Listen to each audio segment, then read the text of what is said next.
everybody, and welcome back to Arx Fatalis. What it feels like is happening is that my dude is dying from hunger, hence why currently I am back in the human kingdom, just trying to find a sense of fire. Like, surely this place would have a cook, right? Like, it is a pretty big place. Surely you guys have a fire somewhere. I do have some meat on me. Unfortunately, I can't, like, cook it on a torch.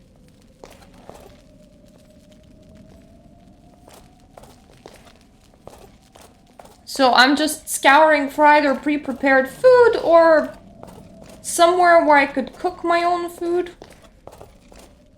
As you can see, my health is really low and it feels like it's actually going down, not up. Yeah, very cool. Anyway, do you have a fire anywhere?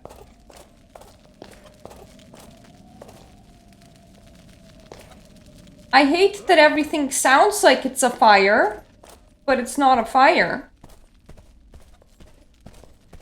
Just, I did not expect my guy to, like, actually start properly starving.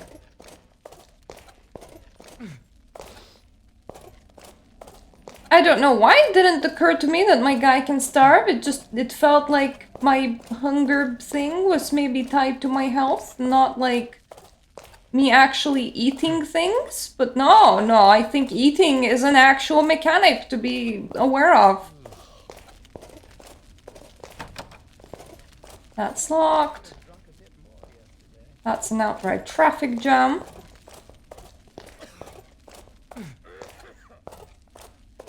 Next time I see him, I'll tell him what I really think. I want to check if for some reason maybe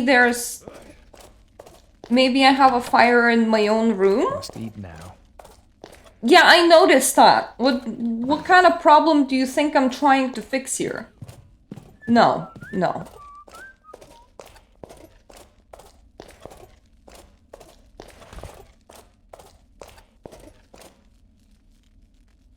As my health is really low, let me just pop a health potion. It won't fix my hunger, but it will give me time to fix my hunger.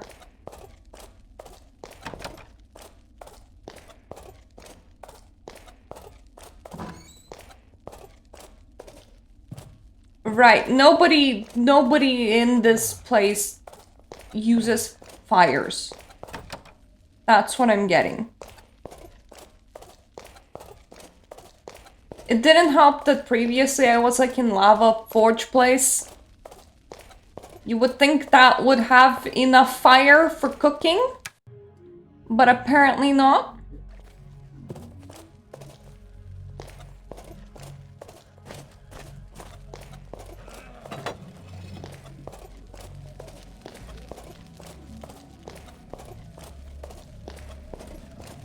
Like, all I want to do is borrow somebody's cooking fire.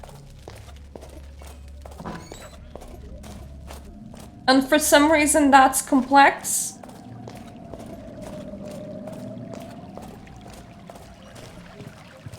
To be fair, there's that wonderful vendor lady that maybe I should investigate next to here, because she tends to... I forget if this place has a fire or not. She feels like the kind of person that might like have some meat for sale, which I could then eat and stop dying. Which, you know, seems like the kind of thing that I would like. Then we can go back to where we were and proceed with our journey without starving to death, preferably. Not starving to death would be very nice, in fact.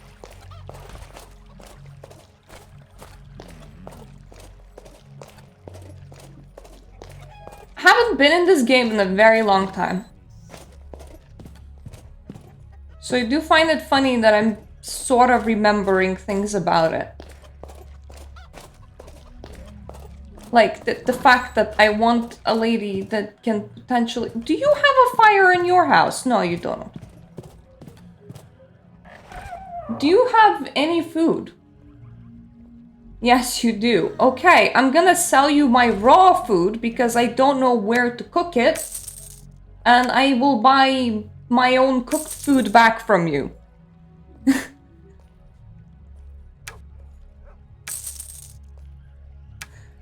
I'm hungry.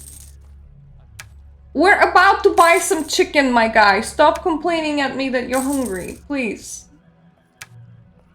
We're selling a whole bunch of raw ribs. Because I literally cannot locate a fire in this place anymore. And then we're buying you some chicken drumsticks so that you can stop starving to death. Those are life potions. They're useful. But everything that's not a life potion is more useful right now, like food. When did I sell all this food? I don't know, but I must have. For reasons.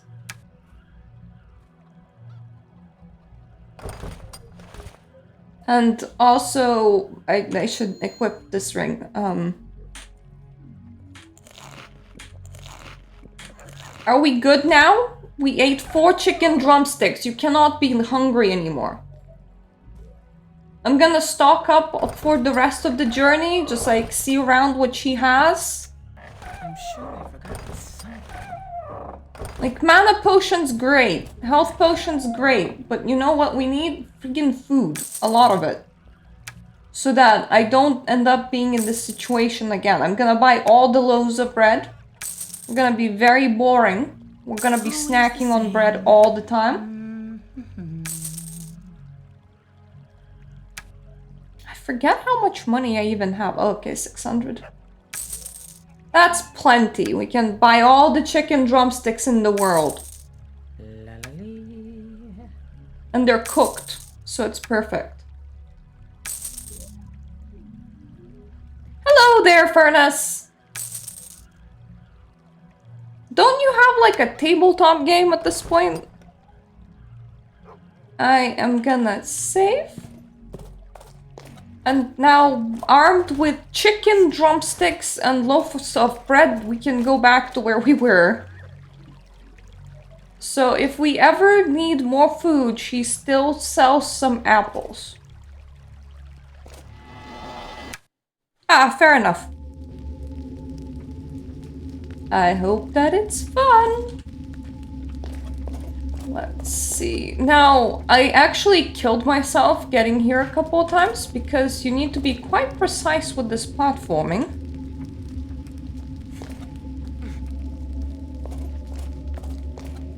Okay, we haven't died. We have food. It is time to look for mithril.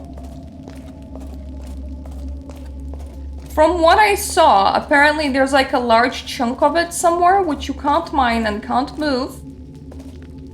But I'm getting stuck on... Am I getting stuck on the ceiling? There we go. But it's somewhere here. And we're gonna find it. And we're gonna take it. And we're gonna bring it places. I think this is how I entered this place.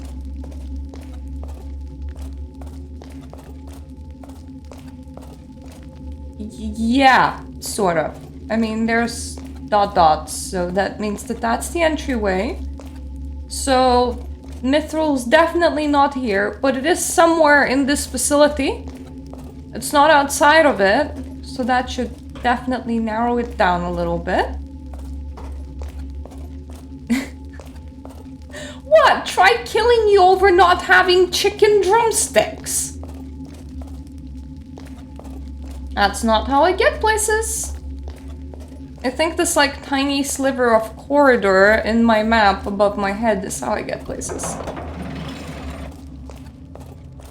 Because we demonstrified, this place should be entirely safe to explore. Oh, found some fire. I could have just cooked my ribbies in here. Well, that doesn't look like food, so we're probably not eating that. And that also doesn't look like mithril.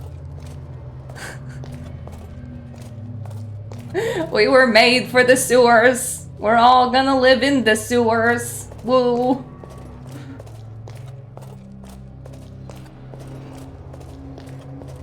I need like a set of stickers to just start slapping no mithril onto these things. So this is one of those places where we crushed the bad rock monster to death. Incoming. So this is like a chute that accepts boulders. Presumably that means that there's a chute that sends boulders somewhere. Something to look out for. Together with really large rocks. If we find a really large rock, especially one that says mithril on it in some way, shape, or form, that would be correct. Like, this is a very large rock, but I don't think that it is mithril. And I have checked all of this place before, but I'm doing a double checking because I now know that I definitely missed something, which is mithril. So, mithril hunting, here I go. Whoop!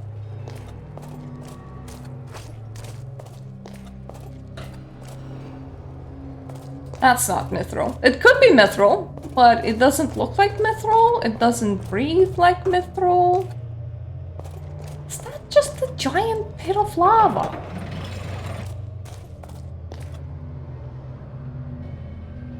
These corridors are weird, man. I'll never be able to move all this myself. I don't suppose you can use your mining pick to just...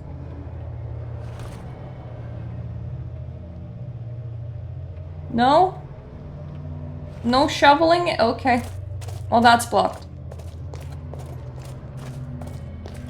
The correct way is probably towards those whole, like, gallery of tiny rooms.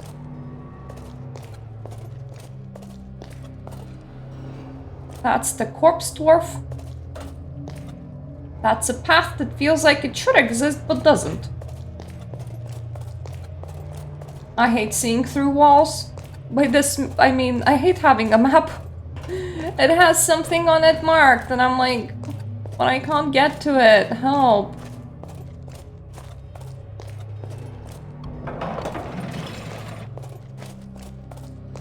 That's not blocked, that just never existed.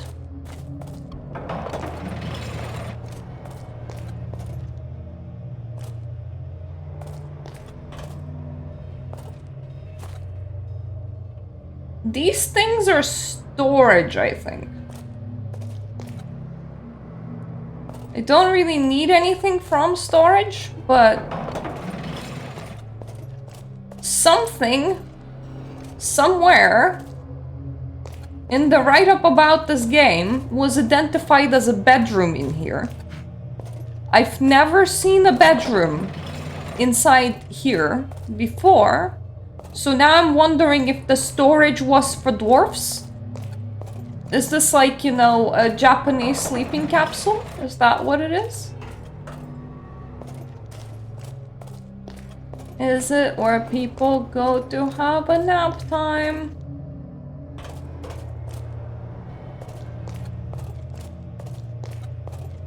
If I do a full second pass... Metal mining! Well, I do need to mine me some metal.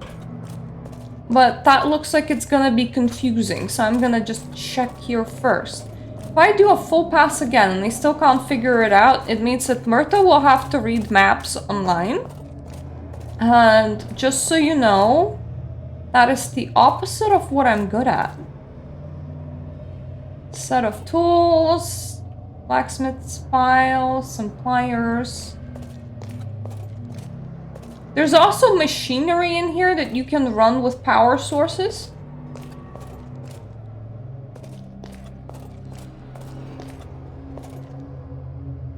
Bricks. Locked. Locked. Some locked chests.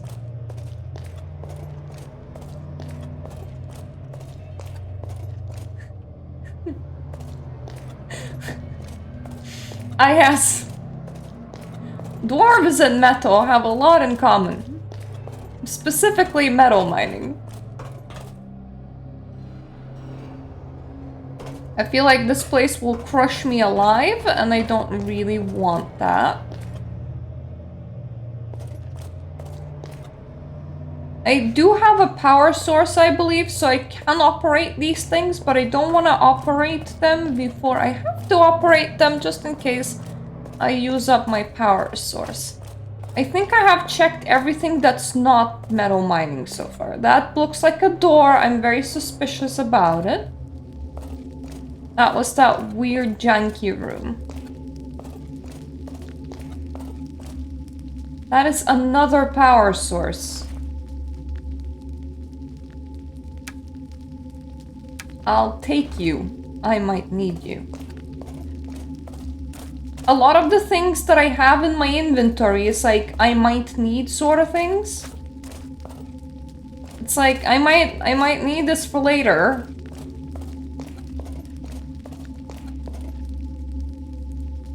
That is a chunk of metal. Not quite the same as mithril.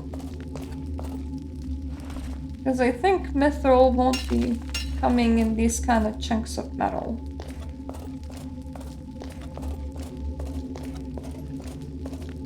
There is like a proper big chunk of mithril somewhere. Presumably over the rainbow.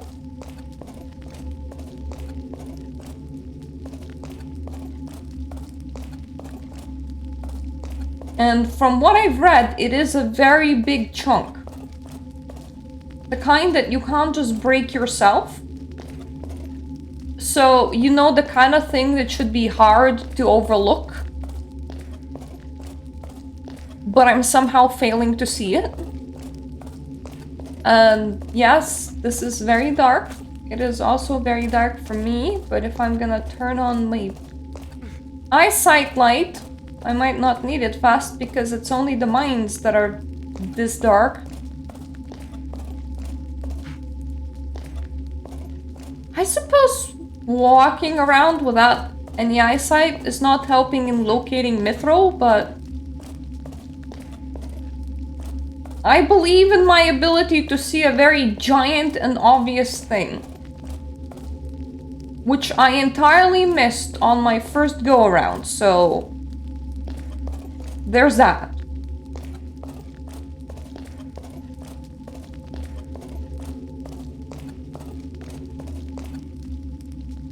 Well, I found more corpses.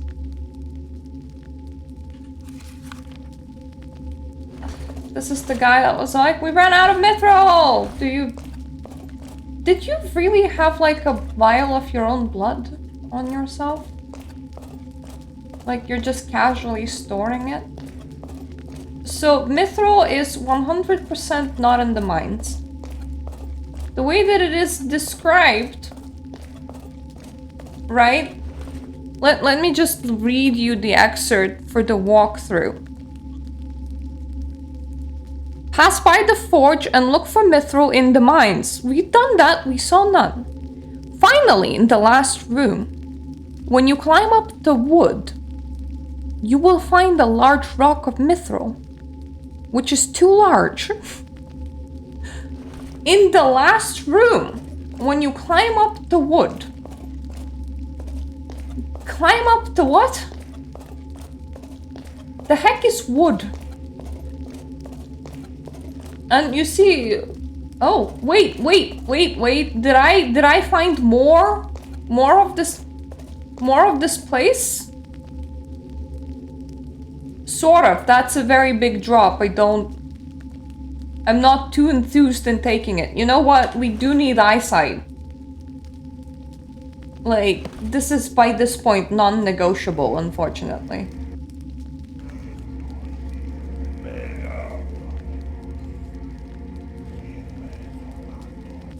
I forgot what it was.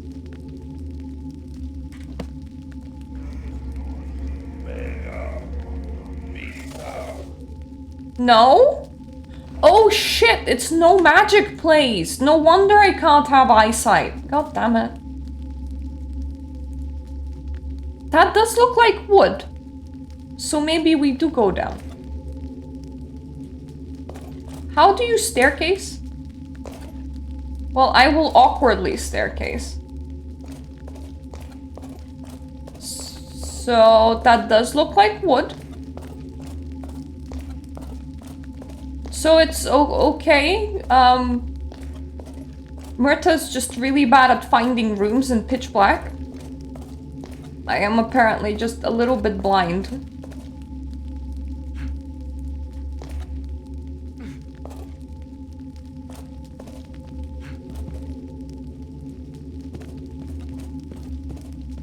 This feels like wood, right?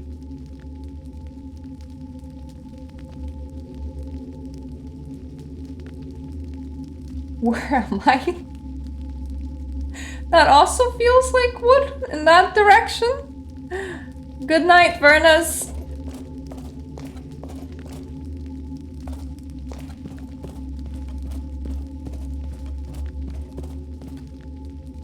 That's not mithril, that's a corpse.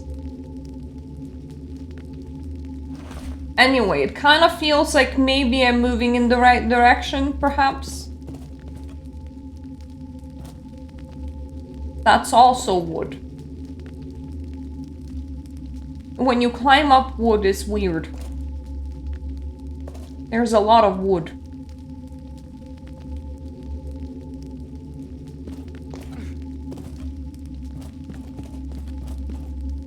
Are you mithril?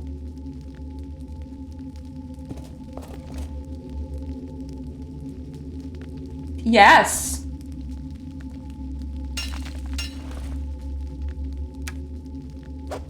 Oh, cool. Okay, so now I have mithril on the floor.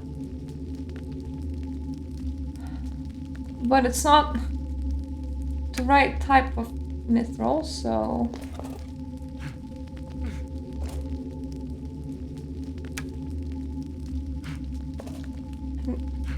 Well, it is the right type of mithril, it's not the right amount.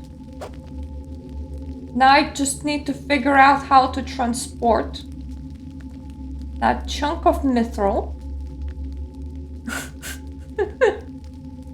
Hopefully it doesn't hatch to wherever I want to go. Ow.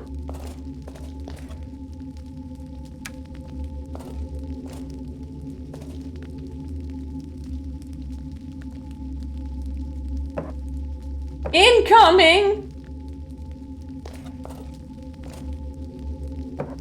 Way out, okay. So this is not where I want to put the mithril. I wanna place it on the way out. It will go somewhere. I do have a couple ones of these, so... Woo! Good job. I can't retrieve my power source, but that's okay. Because I have more.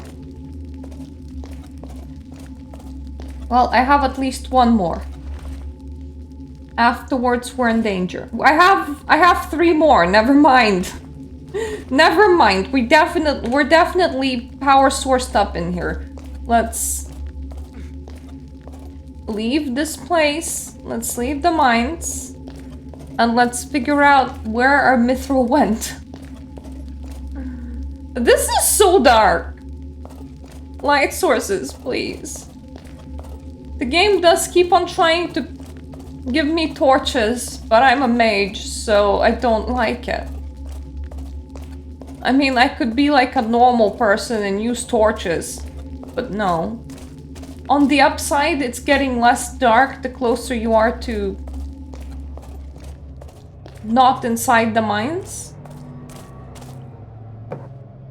It's the forge! Well, we will definitely need to be in here. But not yet. I need to figure out where the mithril went. If I remember, there's the place where I crushed a dogo. It had an outcoming thing, but what if there's more than one outcoming thing?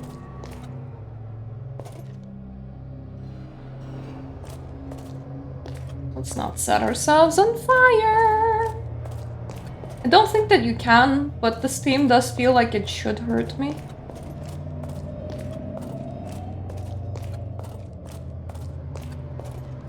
So let's remember that here is the forge, like right there. Guess we'll definitely need to come back to the forge. That's the mines. We don't need to get to the mines. We now need to go get our asses to wherever Mithril went and divide it into a smaller chunk. That's what we're doing. I remember that we wanted to forge something from Mithril. I already forgot what it was. So there's that.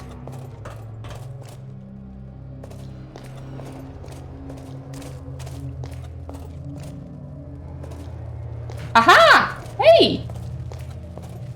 Hey! My big piece of Mithril has arrived. Cool. You go right here. Right.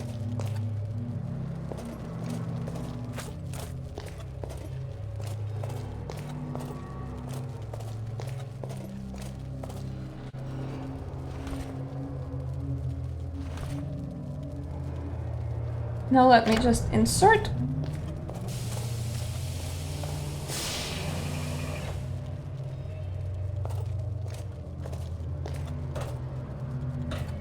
And then I will want to do the squishy poo. There is a little button here somewhere.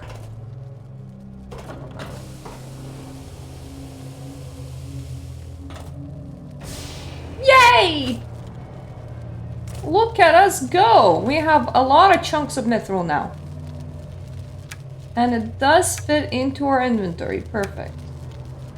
It even stacks. So mithril secured. We did a good thing in here.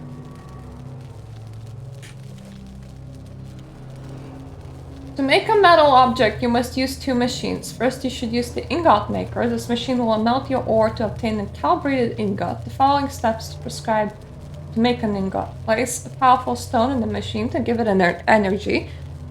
We have those still. Put 2 large pieces of ore into the oven.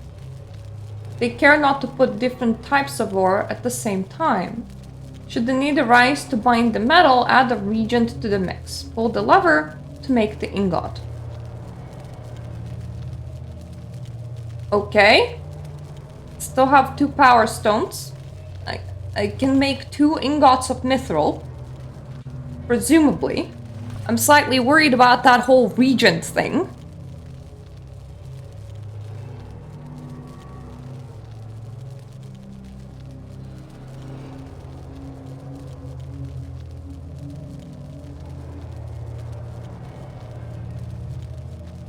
Need cultic power. So do I have any? That's the question.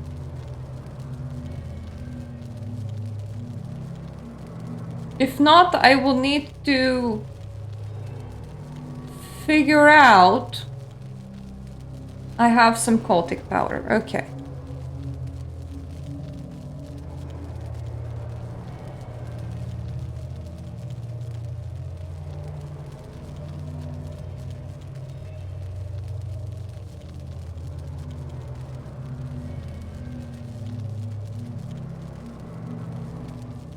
Right.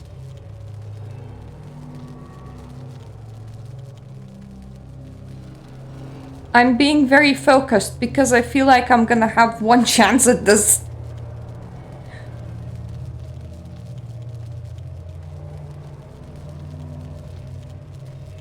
We should go to the forge. That is where we need to be now.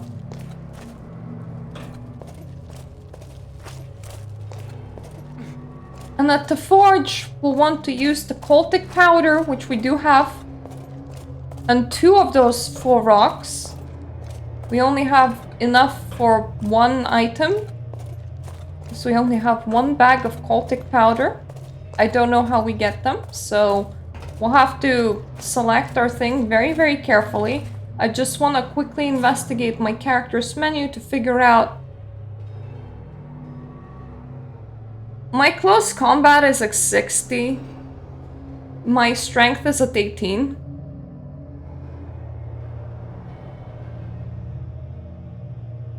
I have a mold for both sword and two-handed sword. We're gonna try to make a two-handed sword, but we're gonna save in advance so that if I figure out that I can't actually wield it, I can still like go back.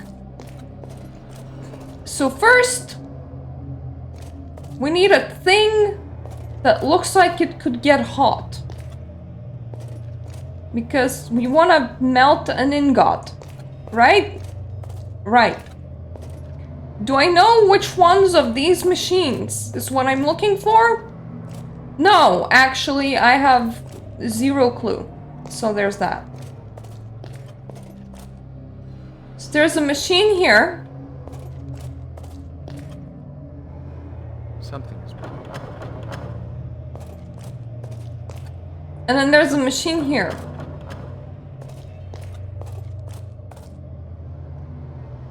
Both of these look like giant stamps. Which just isn't very helpful. But there's exactly 2 machines in here. Because nothing else has a machine. So... presumably, one of these is for making the ingots. And the other is for making the sword. Let's save and let's just try one of these, right?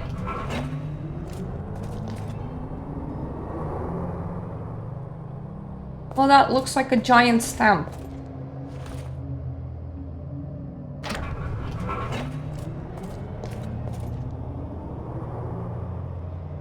Not gonna lie, so does this. The fuck?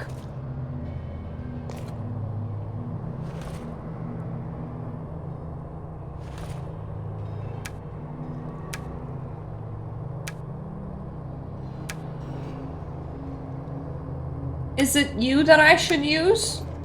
Something.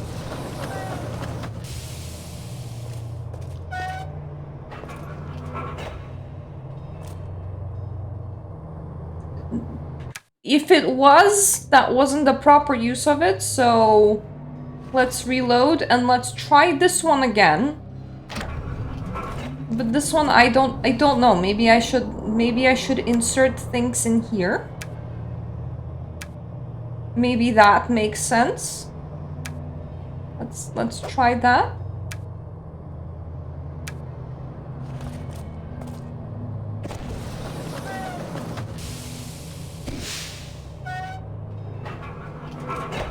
Yeah, okay, that did it.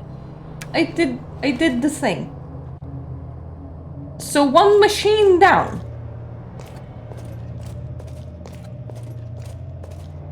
One more to go. Presumably, on one side we put in the mold, and in one side we put on the ingot. Presumably. I am assuming that that's how this works.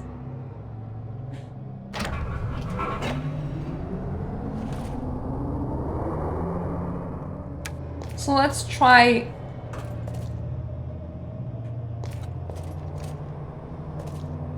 maybe like the mold here.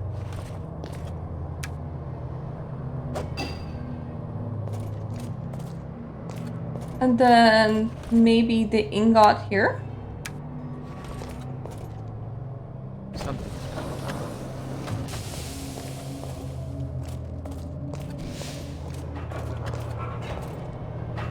It kind of fired the top. Which makes me think that maybe I throw the ingot at the top.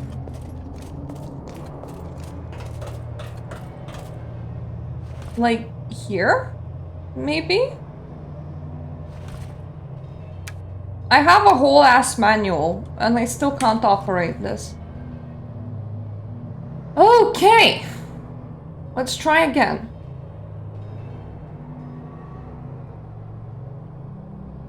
Place the power stone in the machine to give it energy. Put the mold of the object you wish to make into the caster. Put the ingot into the oven. I think I found the oven. I'm not entirely sure that I found the caster.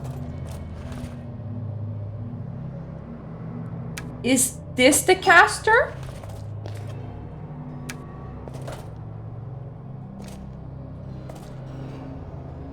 Not gonna lie, to me it just looks like two big stamps, and I don't know what they do.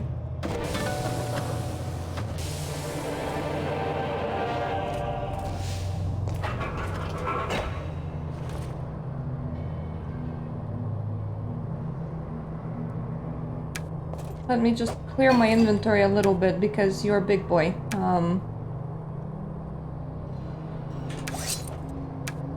Yeah, I can wield it. It's good. It's good. I can wield it. We can use this. This will work. So now I'm gonna leave the forge instruction manual because fuck carrying that around.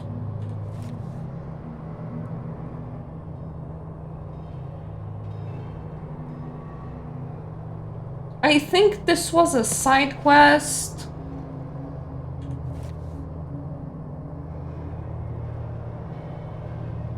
Okay, this was about finding mithril, so we don't need it. Theory of ultimate weapon, I might need it. I'm just gonna leave the chunk of metal here. I will leave the extra mithril and actually I know that I'm not gonna use it, but I'm gonna leave it in my inventory just because I am scared that I might need it. Right, I have scrolls and I have spells. And some tools. I think my inventory makes sense, maybe. So the theory of the ultimate weapon. You must seek out the finest metal forged in the finest forge. So we did that. We have the weapon.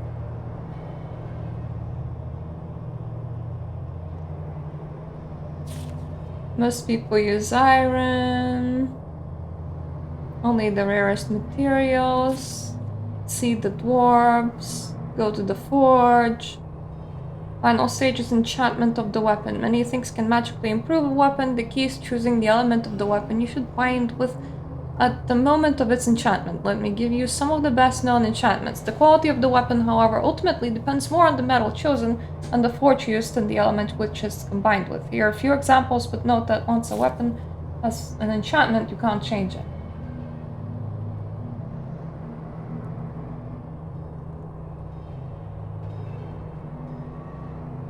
So apparently I think we have to enchant it with a dragon's egg.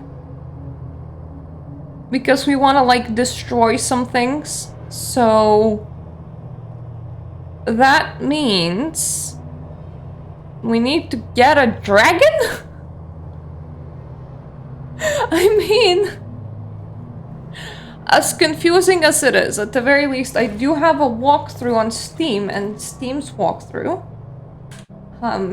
I normally wouldn't suggest following walkthroughs for games, but honestly by this point my brain cells are gone. My brain has melted.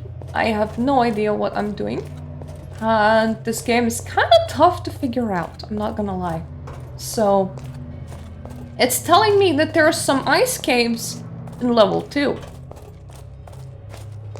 But that we might require levitation to get there. I'm pretty sure I have some levitation scrolls.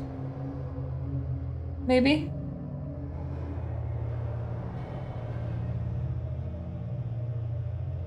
I can do a lot of spellcasting on my own as well. There we go. I do have a levitation scroll.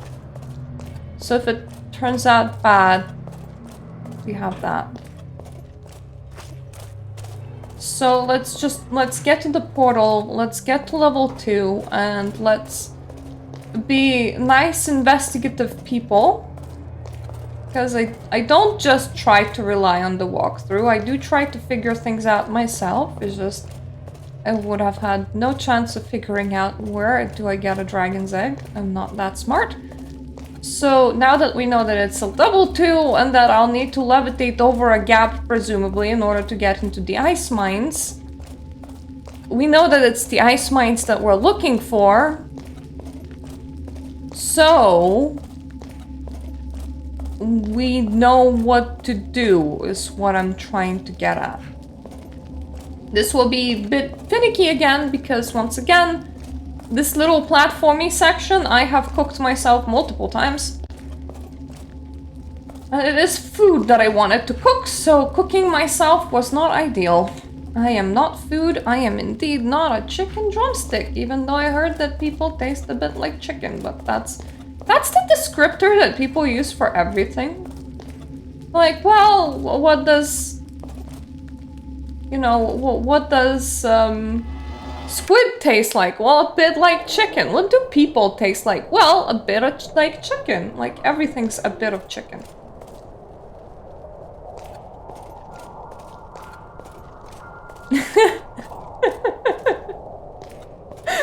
Yes, he could have stopped the end of the world, but he did cook himself in the lava, and we ate him and judged him to be tasty. Thank you. Thank you very much. So this is level 2. Somewhere inside of here, there's ice mines through a gap that you normally can't get through, that you need to levitate over. So we're looking for some ice, presumably. Oh, piece of troll art. Well, I'm not gonna steal it, but that's kind of cool. Another piece of troll art. Are you like friendly or no?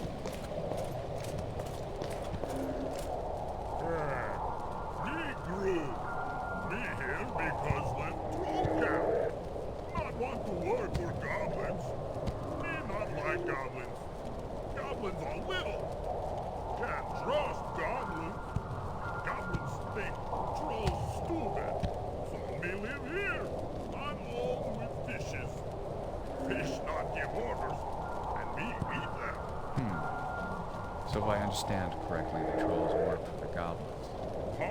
King of trolls, follow goblins' orders. Gru hate goblins. Gru prefers that. I feel like this is the exposition that we should have gotten like yonks ago, but I just never spoke with this dude because I never found him.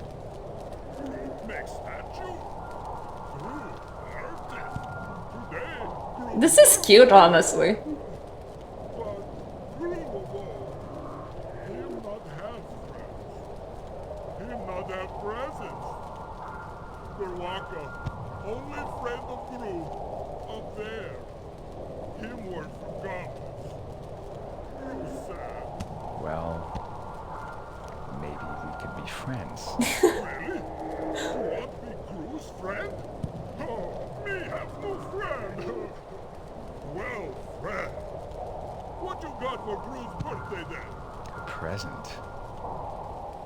See what I can do. Guy, what would you even like? I have some really random assortment of items. Like, I bet you wouldn't like a sacrificial implement. I have a lot of bracelets.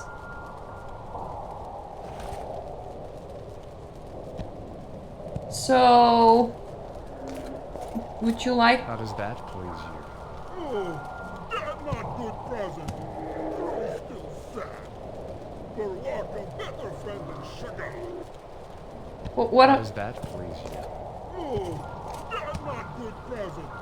You're still sad. Would you like an emerald? Better friend than sugar. Not now. Not now. Okay. I am sorry. I have no troll items on me. You have a lot of fresh fish and you can make art for a living, and you don't actually need to make art for a living because You don't need to buy any kind of goods or services. You just here eat fish, drink water, and make art, which seems like ideal living to me.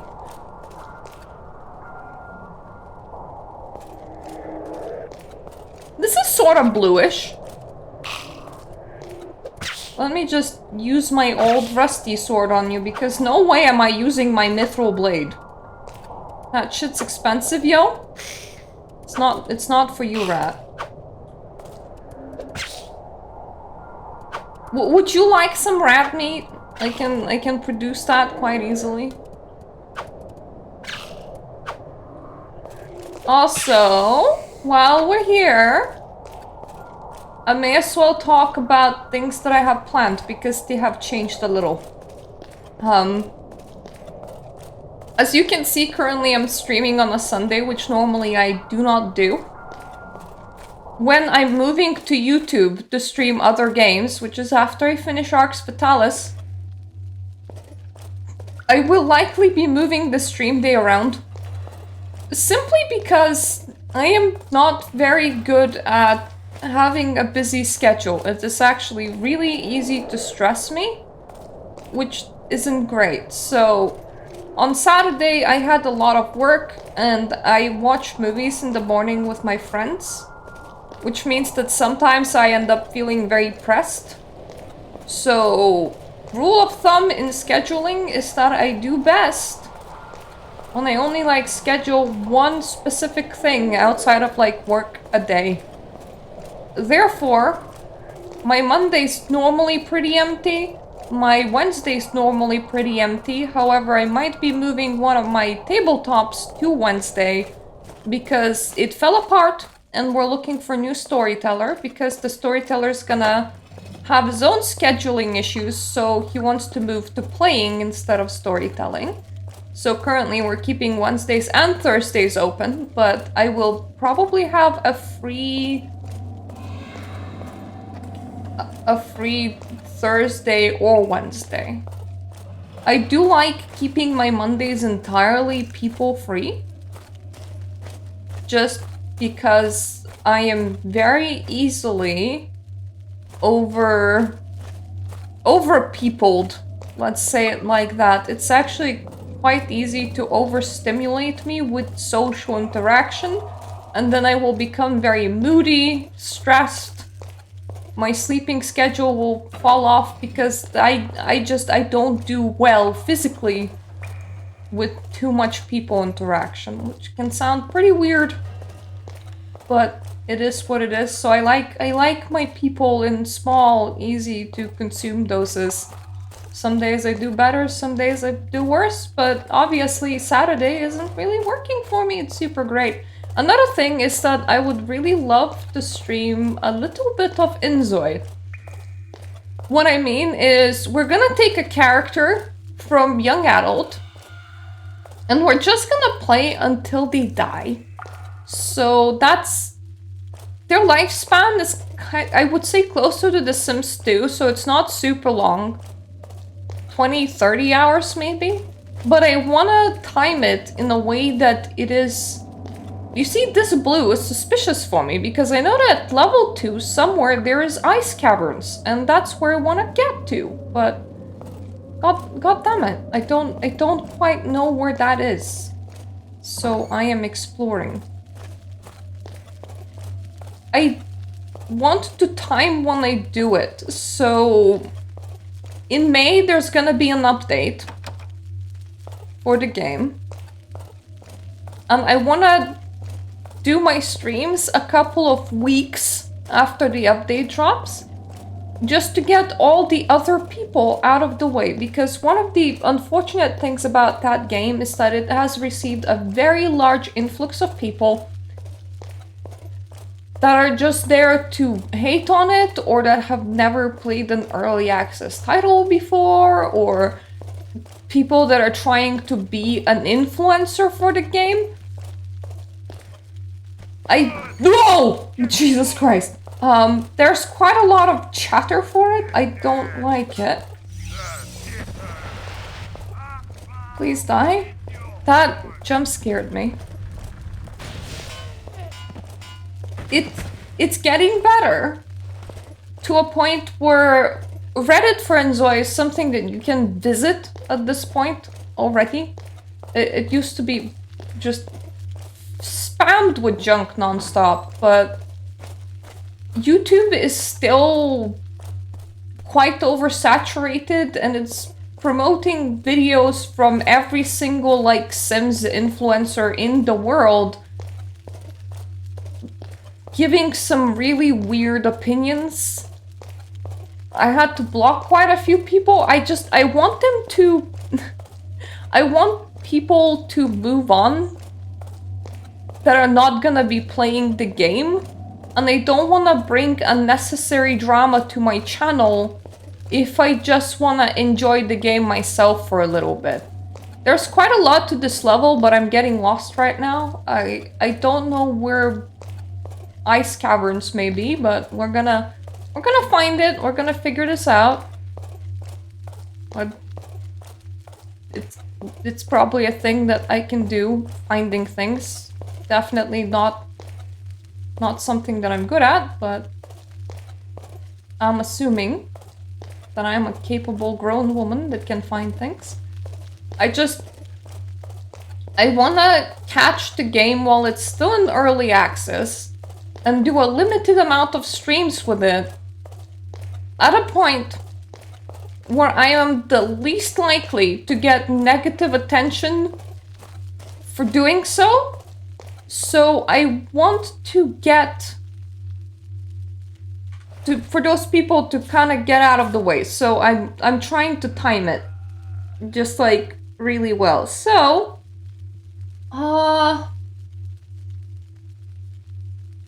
there's a cavern portion down below. Is that where it is? I know that you guys can't see it, but I can. Like, the giant bit down below, it doesn't actually connect with the rest of the map, and it is all caverns. Which makes me think that that's where it could be. There's a tiny bit of this map that's still obscured from where I was. The rest of this map is outside the goblins, but that might be fine. I don't know if we need to be at the goblins. All I noticed that we need to be at level 2, so let's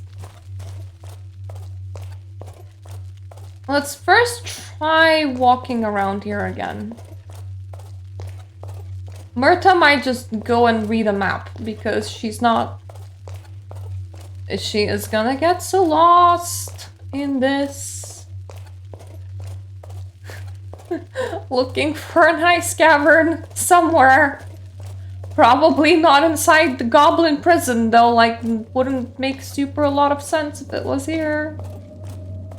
If I went here, this connects to nothing, right? Right, so this is how I got here. And how I got here was like the most caverny looking thing. There is a door over here that connects to down below in some way, shape, or form.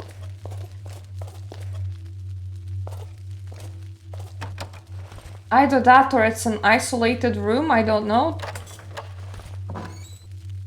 I had keys for it. I don't know where from, but I had keys for it. Ooh, there's a couple runes in here, so we know that it doesn't connect to anything. But there are a couple runes here.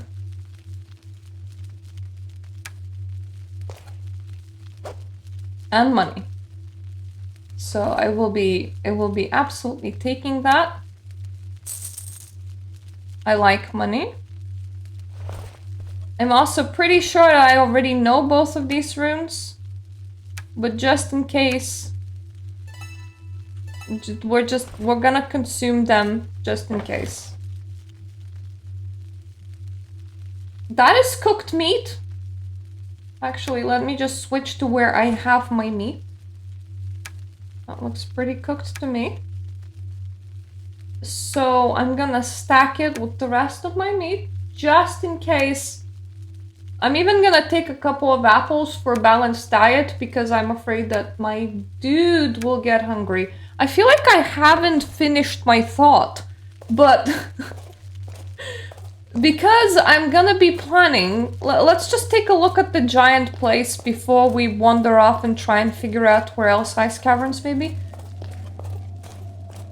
Because I want to do Inzoi for a limited amount of streams after the May update and a couple weeks after, so that everybody kind of settles down and forgets that the game exists, and then I will be like, yeah, this is my chance to play and not get hit by a lot of... Like, what's that? Pretty sure we've been there, though. And what's that?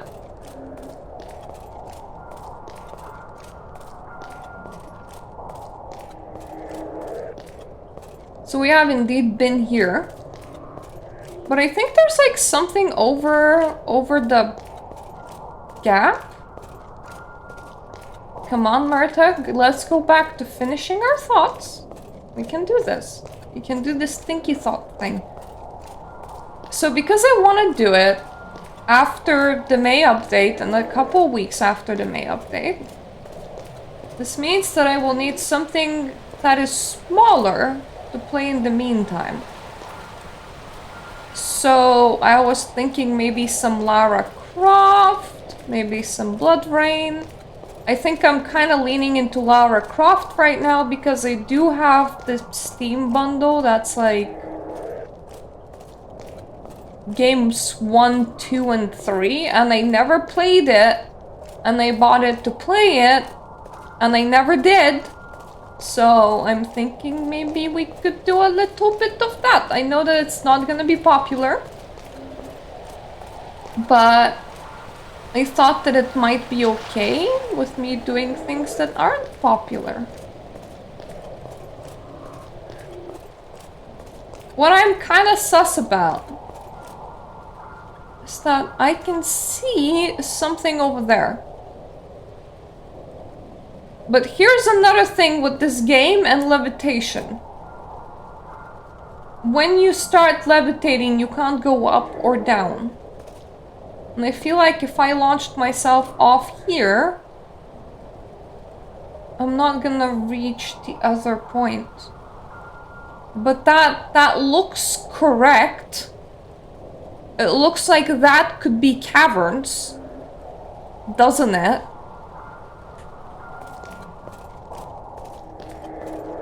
I feel like maybe there's a... Maybe if I went from here to there?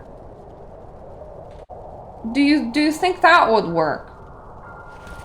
Because I feel like that might work. Either way, we saved.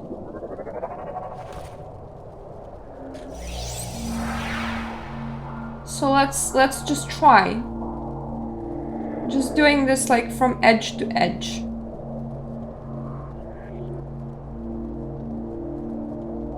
Really?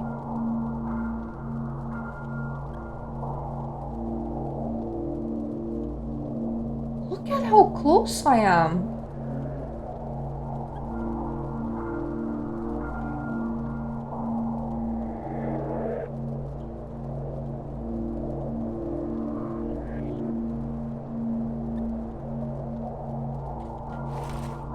Do I know how to, like, make the levitation spell myself?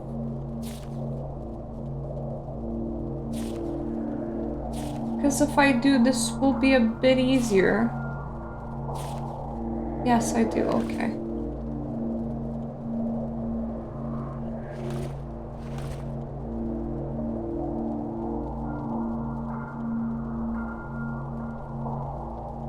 The easiest way to get rid of an effect, outside of letting it expire, is to save and reload.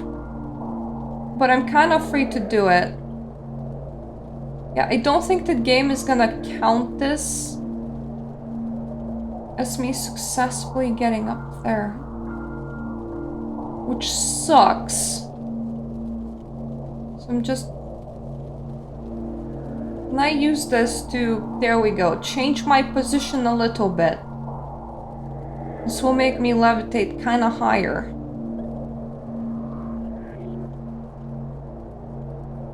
So now I know that these are accessible. Because I'm here. Wherever here is. And it kind of feels like this is the most ice cavey that we can even get. Like, it feels like I might... If I was getting the idea of ice caves into my brain... Yeah, this looks like it, doesn't it? Yeah, I think we found it. So keeping the idea that we found in mind, let's save and reload. This should... Yep, crash us down. Perfect! I don't know how I'm gonna leave the ice caves. Presumably, I'll try and figure out a way to just jump off here. But what we're looking for is an egg. Ooh, a corpse! And look at you! You have a full loaf of bread? That is so useful, my man. An unidentified ring. I don't really have a way to identify it. I have a feeling that it might have something to do with cold resistance or something, so I'm gonna take it. I don't know what it is or what it does, but I'll have it with me. Me and the ring, we're gonna have a jolly good time.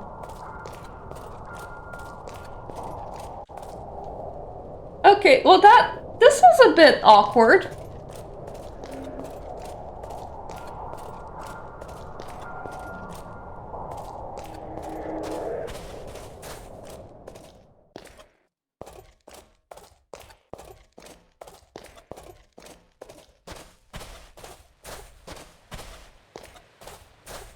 If I was like a new player and I was told to just like find the dragon egg, I think that these caves are hidden enough that I wouldn't realize that they exist.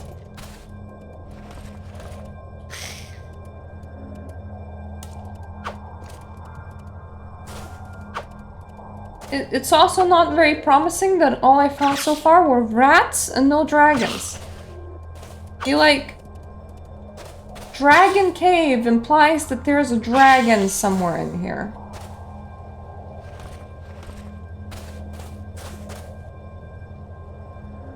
Ooh.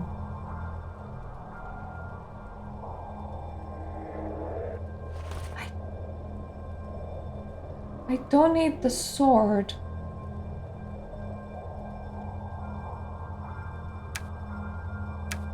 Don't know what the flower does, but it looks special, so I'm taking it.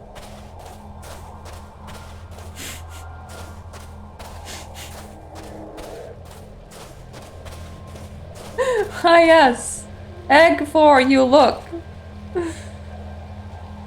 A rat you find. Let's not get... My mousey got stuck, which I don't like.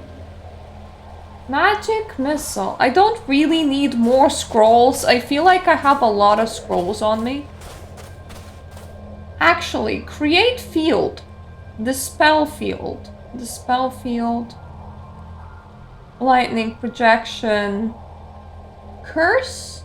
Raise dead. Dispel field. Disable trap. Telekinesis. Let's just check if I have any of these, right?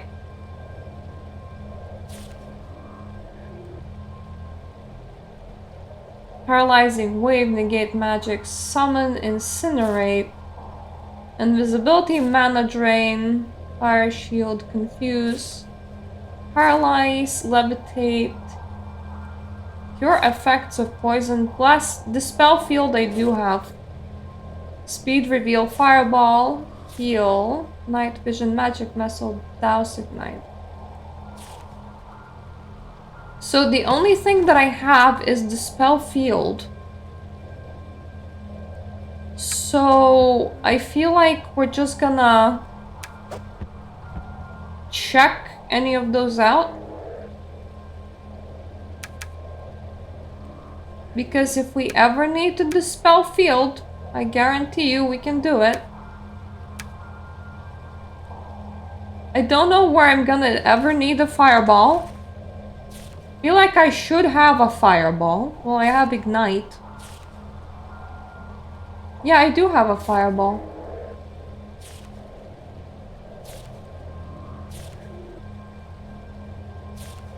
I'm surprised that I don't have something that just says like curse.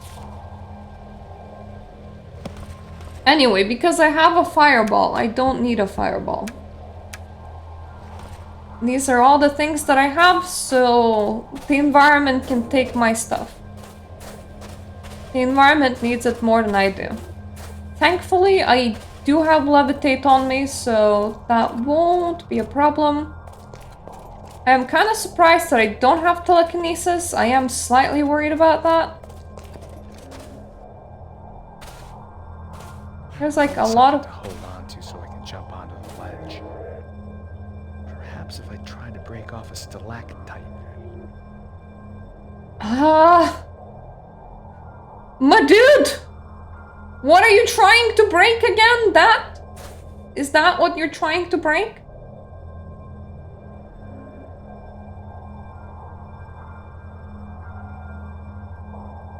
That looks like a penis.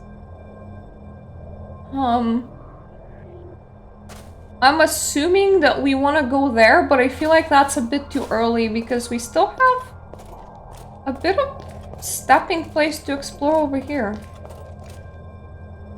Oh, I feel like maybe you wanted to say that here. Because that looks like a big pillar. So, you know, kind of looks like it would have made sense here. I also feel like maybe I could levitate around. Let's try a fireball.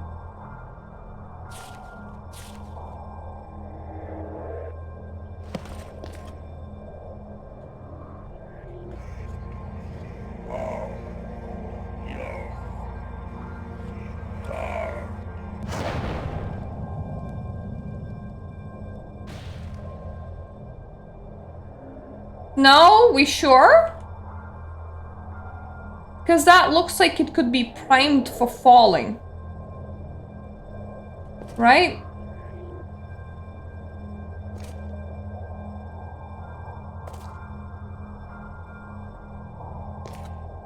Don't know what else we could try and break.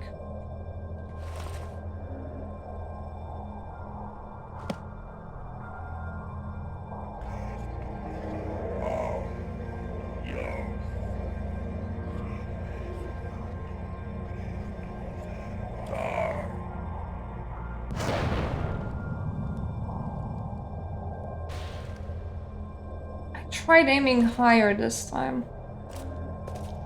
But no, maybe it isn't the correct thing. Now, if I went over here and I climbed it, because I am staring at those stairs.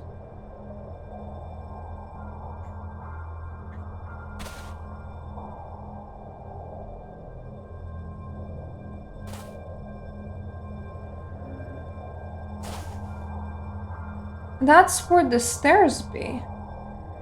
Right? And this is sort of where they lead.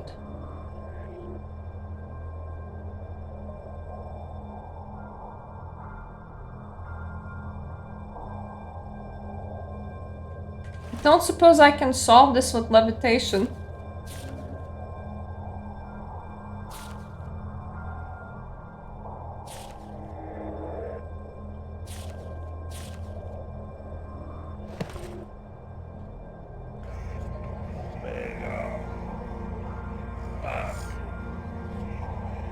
The Z is for Zorro. Come on.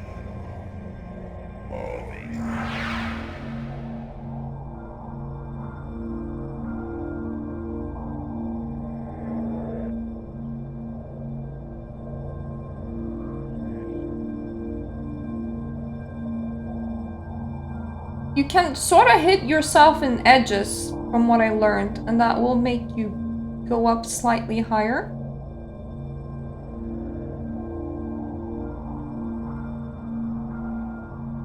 But I don't know if we have any kind of edge that would be ideal for hitting yourself on. Or like, to make ourselves go maybe slightly lower. Because if we go just slightly higher, we can fly in here. Which looks like it might have like dragon bones for us.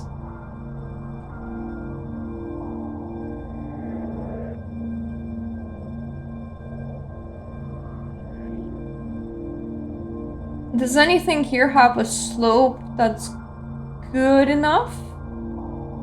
Just maybe a little bit of height? Just so that I don't fall the moment this wears off?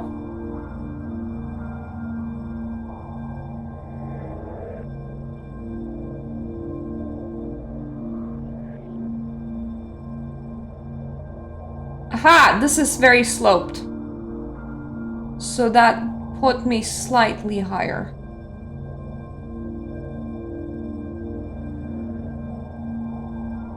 Oh, come on, that should have been high enough.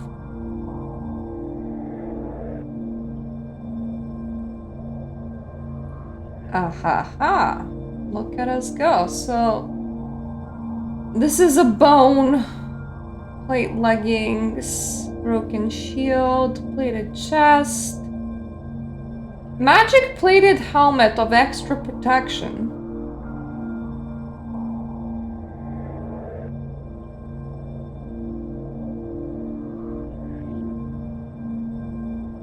That looks like it removes casting but also protection from magic. Levitate and dispel shield.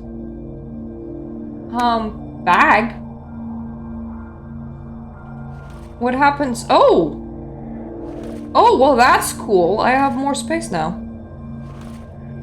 Yeah, that bag was really worth it.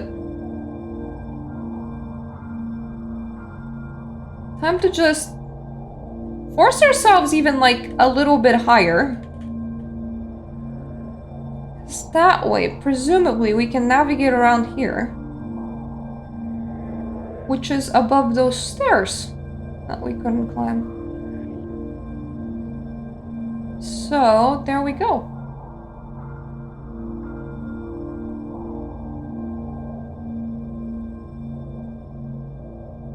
Right, that looks like we might need to melt it. I also feel like I can't just drop down here, so... Hello! We're trying to solve getting the dragon egg right now.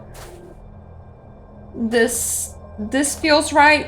I also feel like maybe a fireball? Maybe fireball? Would fireball melt this?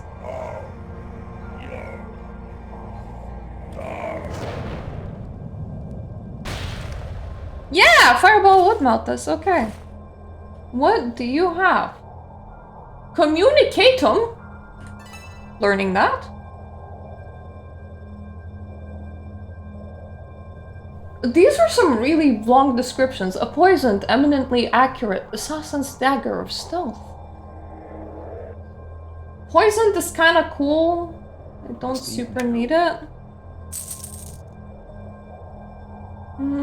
I do have a lot more space now, so...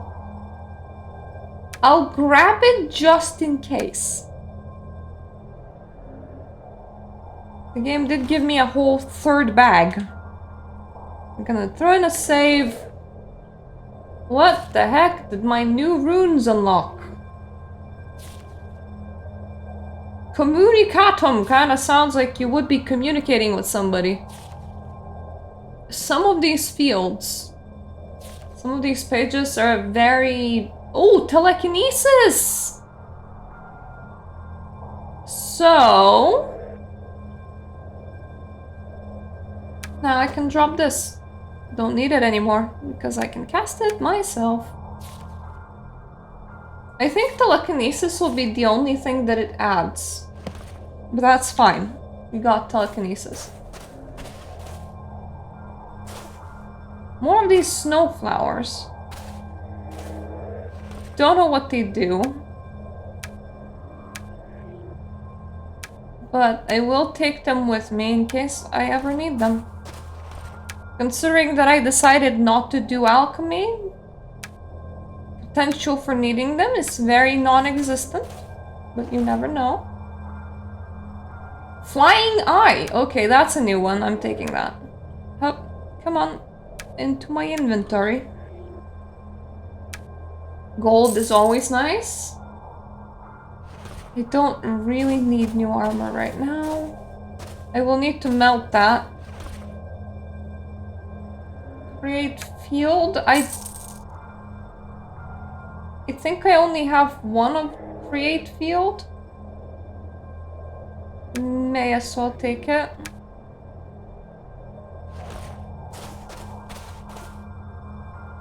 Okay. Just gonna ignore the bot because it never says anything actually useful. It's weird to be advertising to people that are like the only people streaming in their category, because having more viewers will do jack shit when you're the only person streaming in your category. Melt, please. Thank you.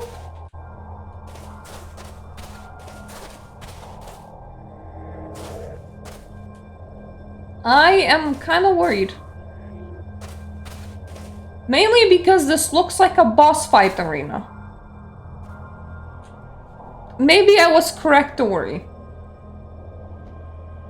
Yep, that definitely looks like a dragon. It breathes like a dragon. Can I talk to you instead?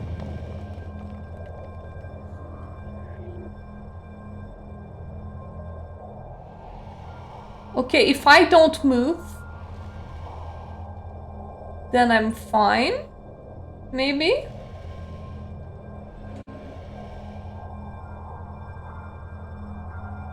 Egg balls.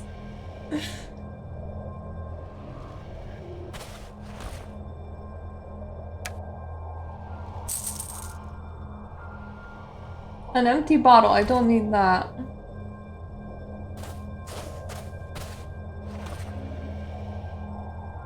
That's a torch.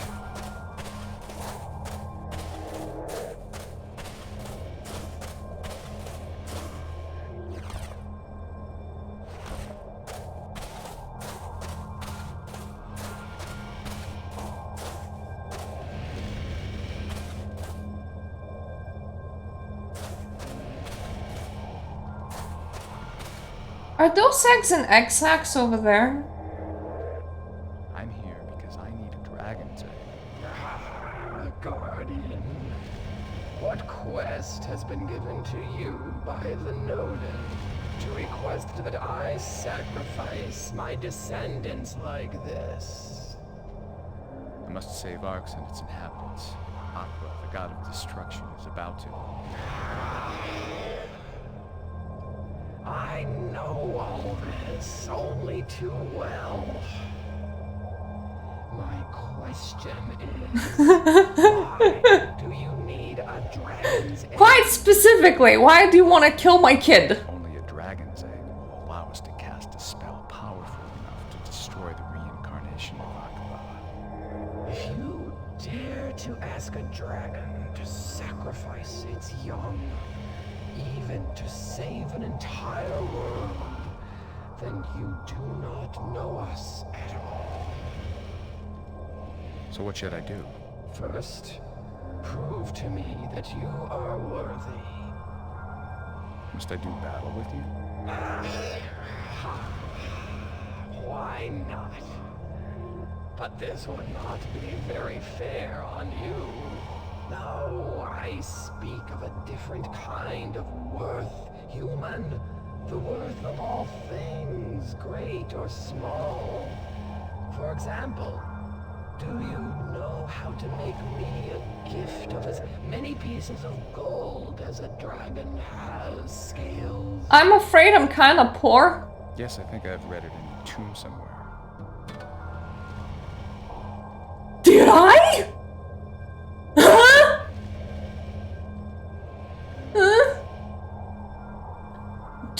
tomb somewhere or tome? Tomb and tome are two very different things.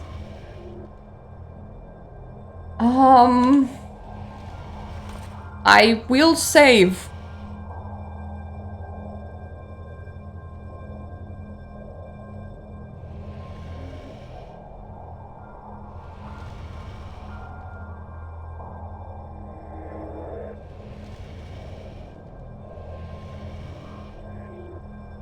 Okay, apparently I can just fight him.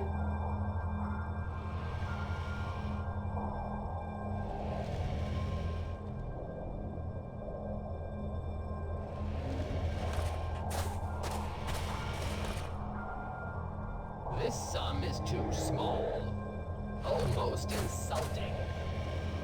Apologize, my dude, I am poor.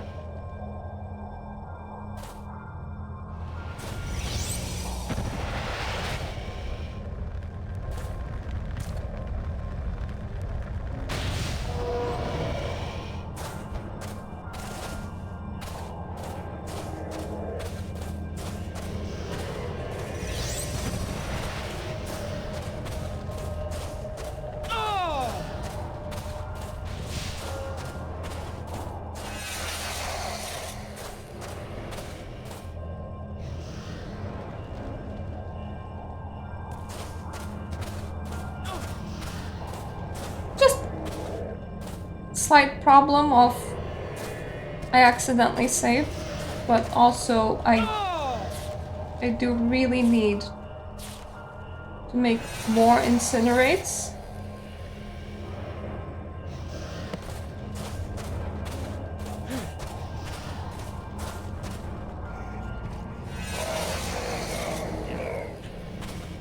One incinerate. Two incinerate. Three incinerate. Save. I think I missed.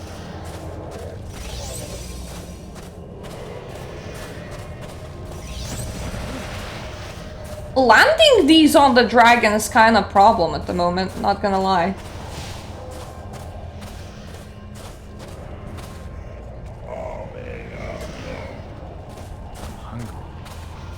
Really? You're hungry now? Well, have a bread. Jesus Christ, my dude. Pick better time.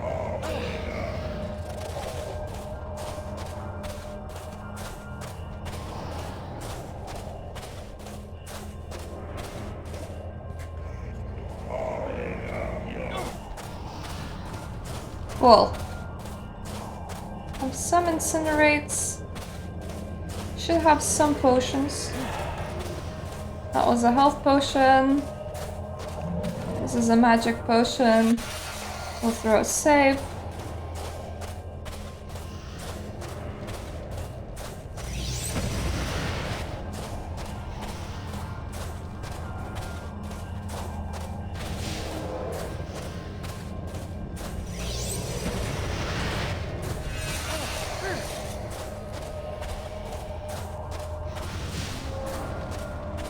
Oh, yay!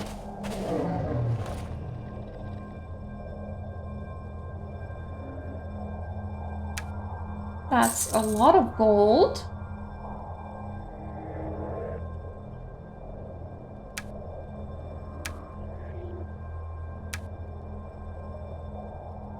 Some precious things.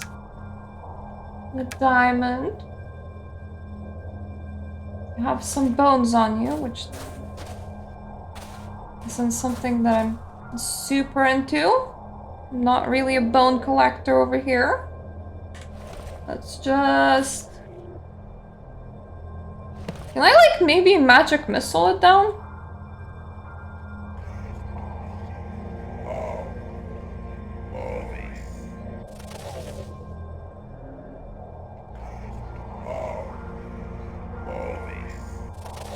That's... It's just not correct.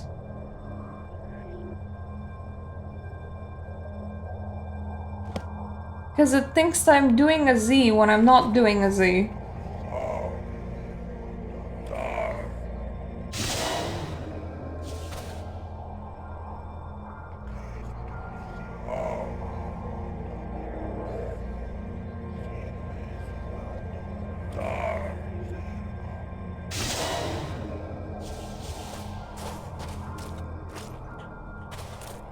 Wait.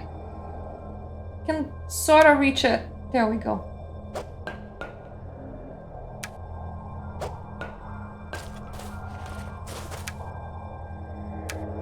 Well, the dragon decided to be an asshole for me, so I just... I took your eggs. And your gold. I hope you don't need any of that. Because it's mine now.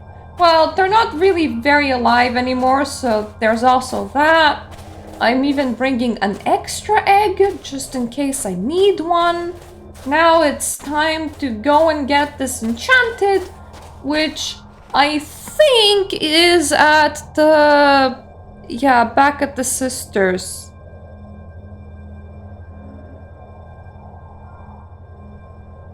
I can potentially get there. Potentially. Jesus Christ. Okay. So, first of all, we wanna get off here. How bad is fall damage?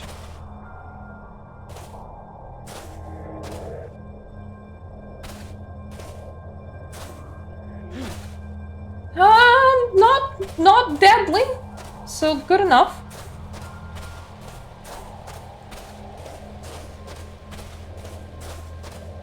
So now I'm nearly out. I need to yeet myself off another ledge effectively.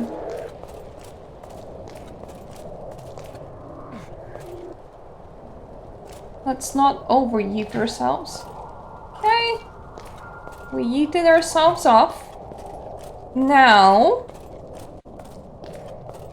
we want to go back into the goblin place. This will so do my head in.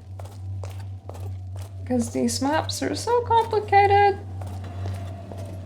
If I had to give this game a review, I would be like, Arx Fatalis just like emulates crawling through an endless dungeon really well, because it does.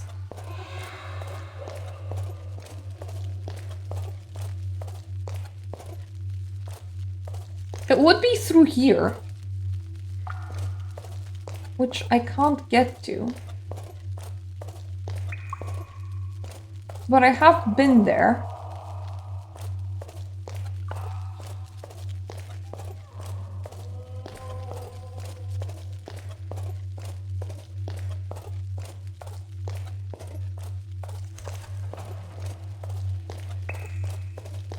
Let's try up the stairs.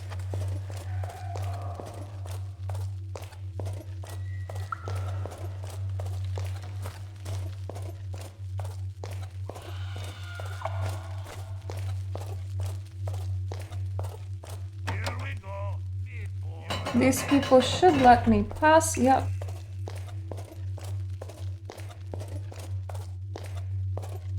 Okay, that's getting to a different level, god damn it. Okay, let's get back to Human City, and the easiest way to do it will be through the teleporter, and then from there let's figure out how to get from level 1 to level 2 on the other side of where I'm currently at. To find a rune that I haven't found in order to be able to cast an enchantment spell.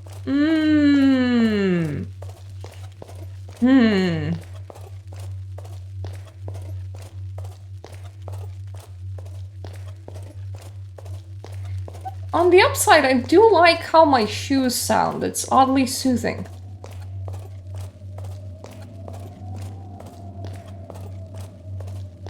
I feel like this game could have had even more teleporters. I wouldn't mind some more.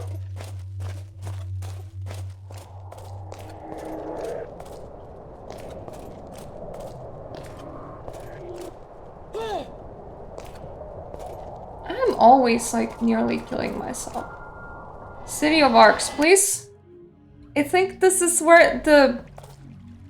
So there is a level 2 here, but okay. So that would be...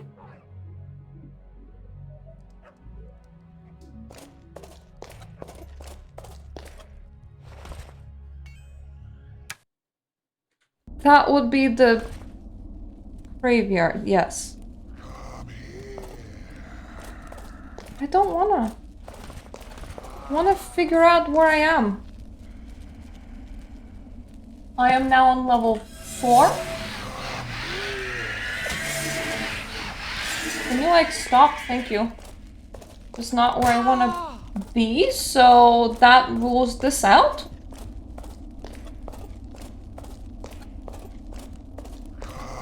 Wait, how did I even end up in here?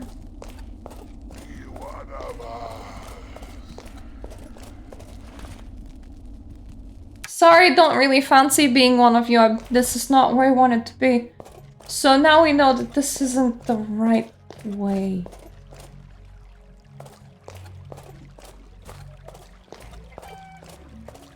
There's like a little tunnel, isn't there? From up there. I think that goes around. This is just some dude's house. If I go around, I'll be at the top of this map.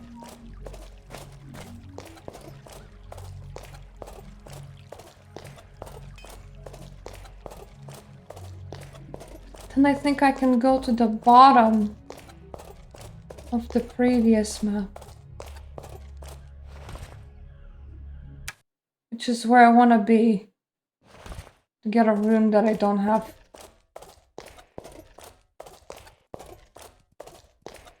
One of the things that I remember this map having is that tunnel into the... how are they called? The cultist area?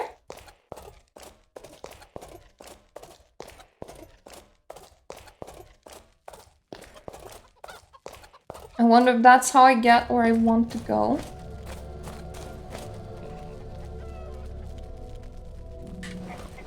Okay, let's try over the bridge.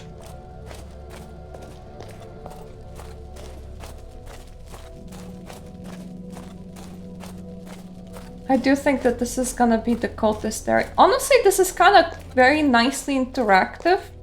By that I mean that if I was playing this game when it was released, what I would have with me would be all of the physical documentation, which is what's uploaded on Steam. Which means that I would have the guide with me, I would have the map with me, and I would be interacting with all of those little pieces of physical media and putting together a puzzle. But because now it is the age of digital games, we don't quite do that. Yeah, this feels like it's gonna be the right way. At the very least, I know how to get to what's marked as 40 on the map through here. Because 40 is just directly at the bottom of this whole thing. Like, the most bottom place is called 40. That's not the most bottomless place. Okay, so this is a side room and it doesn't connect. Looks like it would connect on the map, which is weird.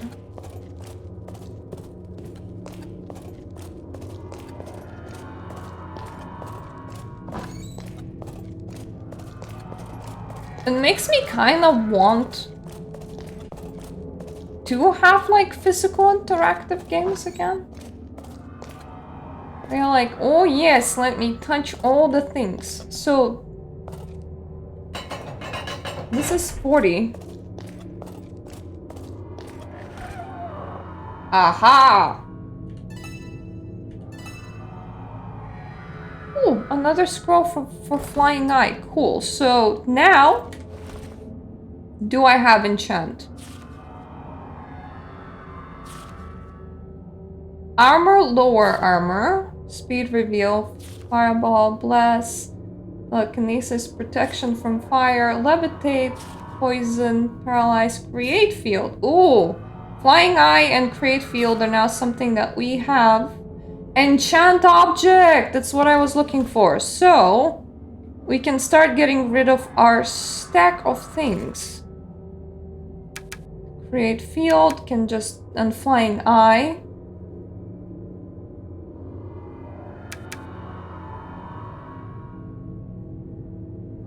Because these are now the things that we know how to do. Oh, this was so nice.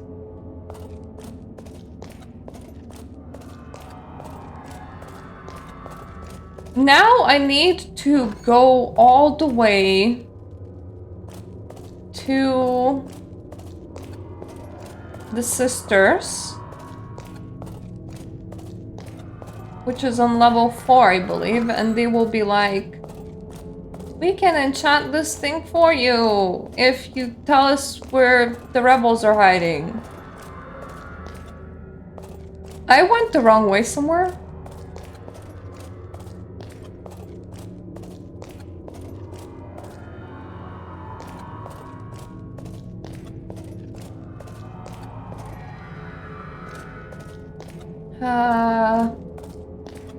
I didn't go down, so I came from here, I think. Yeah, this weird long corridor. And I will be like, screw you needing the rebel location. I can enchant my own eggs, thank you very much. Well, my swords with my eggs. It's kind of weird. I went the wrong way again. This is a fantastic walking simulator. There is some gameplay in it as well, which makes it mega cool. So, back here.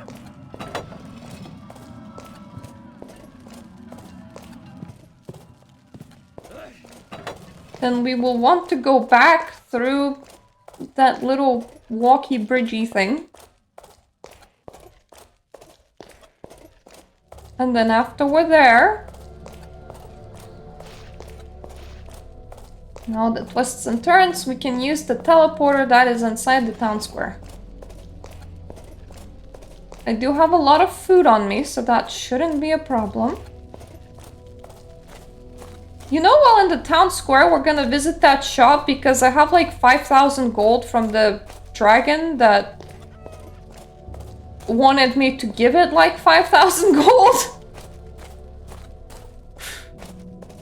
I may as well like stock up on potions. Health and mana potions feel like the kind of thing to, you know, stock up on.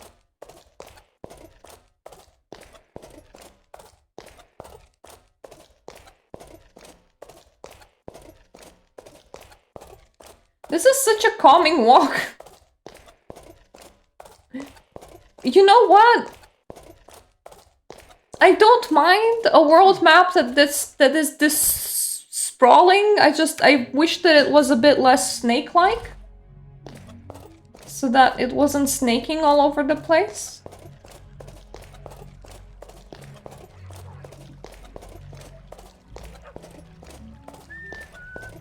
Our sword is gonna break at some point, but we don't care because first of all, we're enchanting the mega sword. And secondly, is I have a couple spares and my primary fighting function is to just panic, run around and cast spells a lot. Which sometimes works, sometimes doesn't.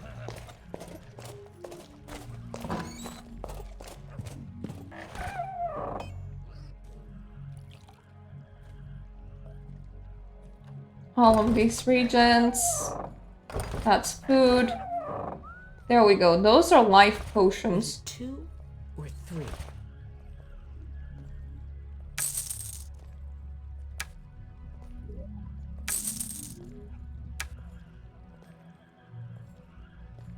A lot of these things I can't sell, unfortunately. Like, she doesn't want any jewelry. You can have my fern. Always the same.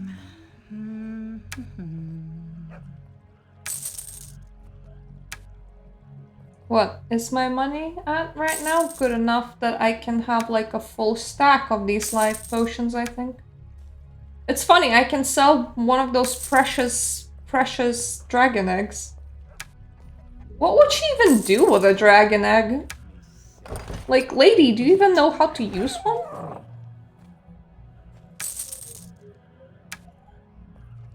I will also buy out her stack of mana potions.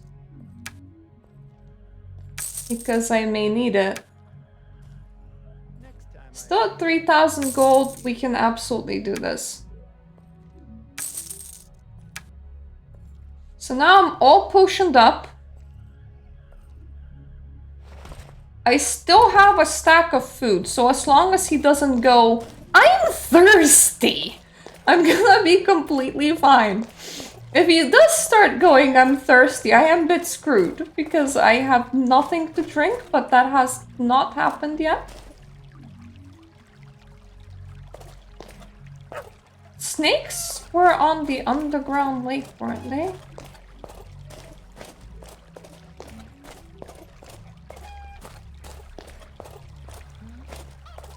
I remember them having like their own thing even. I don't know why. Let me just check where snakes are at. Let's try 6.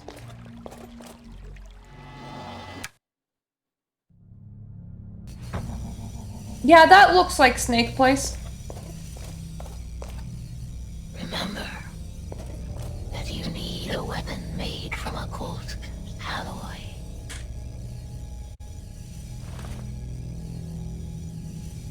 You also need a dragon's egg. Here we are again, Shigar. Now I can cast a spell on the weapon. Put the weapon and the egg on the transmutation altar. I shall perform the ritual. Oh, I nearly forgot. Weren't you going to tell me where those rebels were hiding? Nope. I see. Perhaps I can find another way.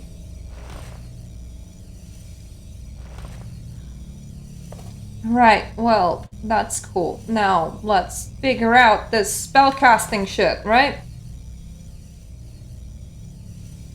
Still hush. Still shy.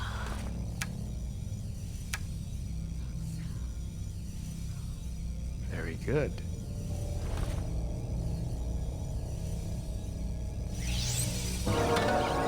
Yay! I did it!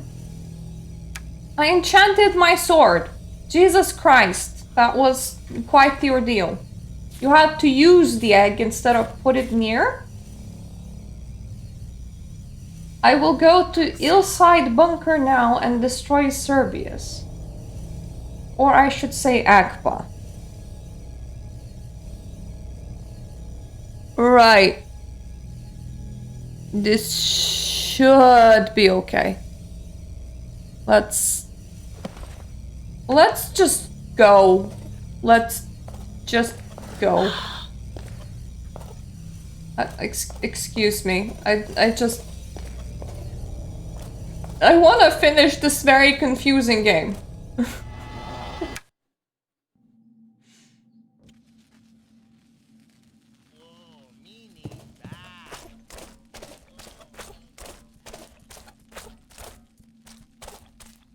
Here is human. Stay here. Really?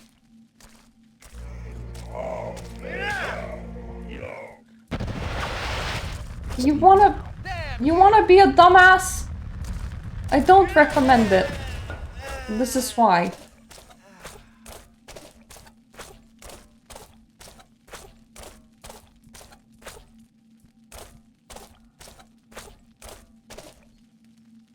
This is 45. Shigar, I've been thinking. Perhaps you are right. My father should know I'm alive. It must be your decision. Please, show him this, my signet ring. The sacred dagger took it as proof of my heritage when they saved me. Tell my father I'll wait for him by the lake. I would I was about to say I would do that, but I was on my way to somewhere? But I suppose I took my time going places where I needed to be, and I'm like, yep, sure, side quest time. Hi, Dad, I live.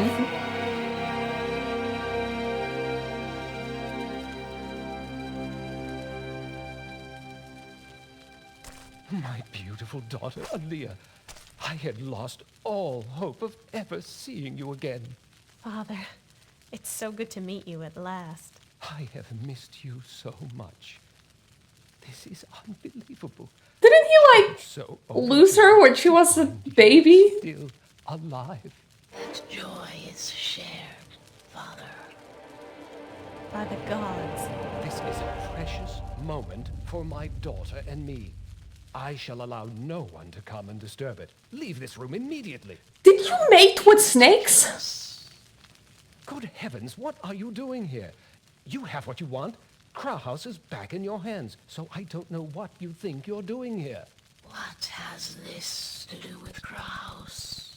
We are here to celebrate the return of Aaliyah among her own, her true family. Did you mate with a snake? Have you lost your mind?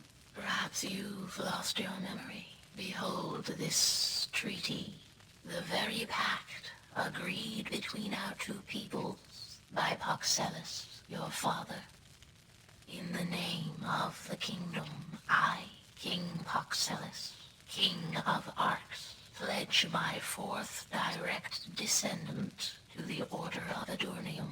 In return, the Order shall provide the kingdom with Kraus and Zohark. This child was promised to us, Lunshire. Let her come with us, or prepare to die. Never. I was aware of no such treaty. I refute it entirely. What cause could you have to take my daughter? Guards! What? Don't be rash, Lunshire. Have some sense for a change. What good are your swords against us? I thought you were a little more intelligent than that. This treaty was to ensure the rebirth of our queen. It just happened to save your pathetic kingdom as well. We need a queen, and that queen is a... Couldn't she rule like 2 places at once? But queen of the humans! Comrades, fight to the death! Enough. No more bloodshed. I will honor Paxellus' word. I know not what lies in store for me in the Order of Adurnium, but it is not for me to bring judgment upon this treaty. The kingdom would never have won the war of the Meiji without the Order's help, and we must honor our promises. Father, I accept this, because in my eyes, honor is the most important quality. I hope we shall meet again soon, but I'm afraid I must leave you now. Just lead 2 kingdoms at once. It's not... You guys are living in 2 tiny caves, it's fine. This is only like 2 stairs up. Anyway, we were going to murder, and then I was interrupted. Very rude. I am in a murdering mood right now, game. You don't just get to come along and be like, no, murder, murder. Yes, murder, murder. Many murder, murder, actually.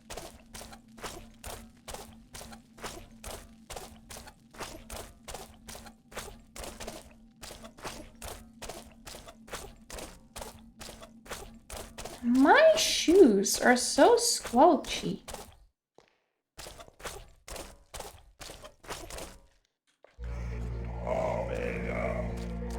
God damn it! You're really fast. I don't like that. What did I say about being speedy?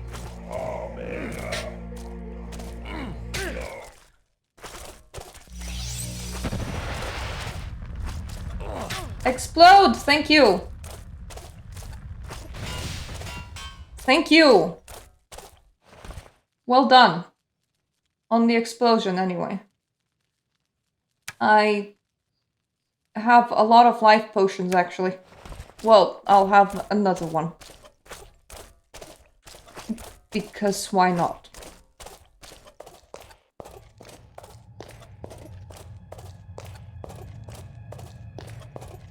Before I go down, I have a feeling that just like charging up on the incinerates might be a good idea, so I will do 2 in case I will need a mass incinerate. This will leave me with an empty incineration slot.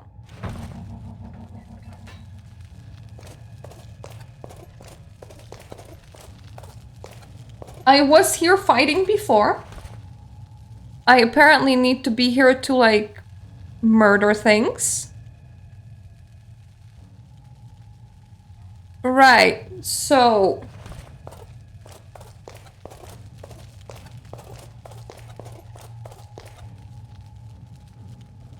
do I need those Akba rocks?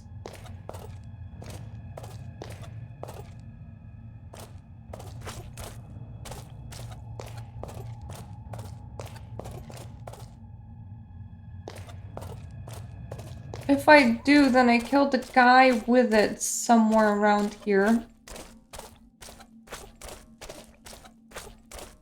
You know what? Let's just go down and explore the place. What's the worst that can happen? Outside of really struggling to complete the game, that is. Surely it is fine.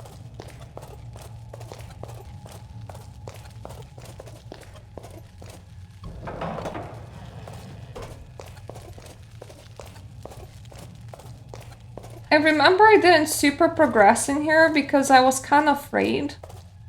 Because they do have some very tough people.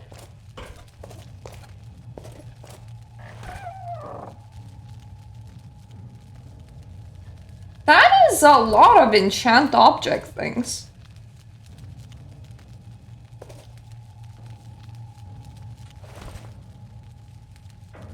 These writings are created in honor of my master and Lord Akba.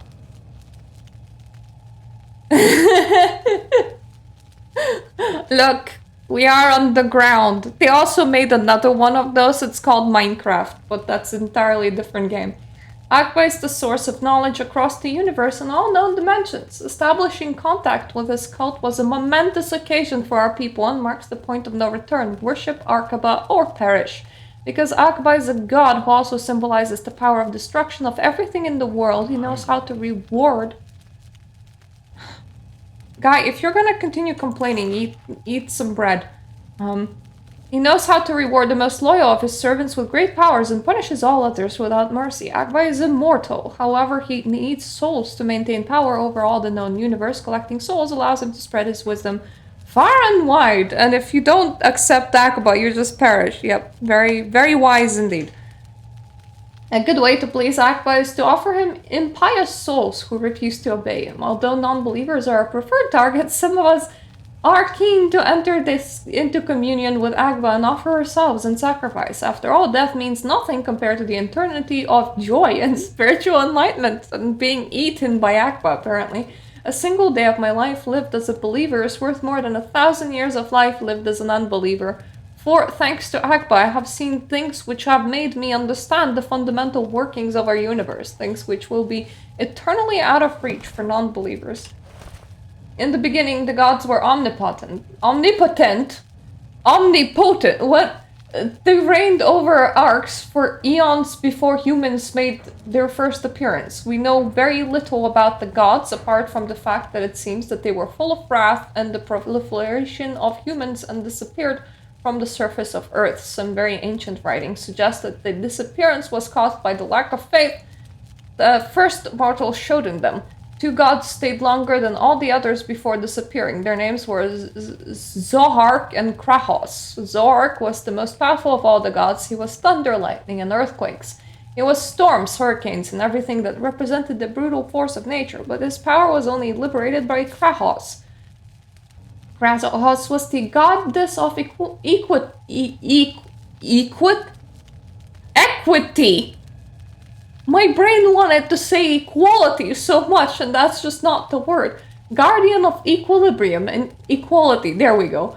They both needed each other, which could be why they stayed longer than the other gods, but finally they disappeared like the rest. Modern times saw ancient beliefs abandoned, and humans who could create magic themselves had their turn in controlling the earth and the lightning.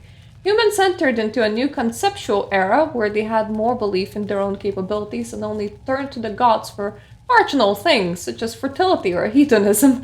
They revered the gods of negotiation, golden luck, and even the gods of the poor, but these first gods, the gods of the brutal forces of creation, had no place in the pantheon.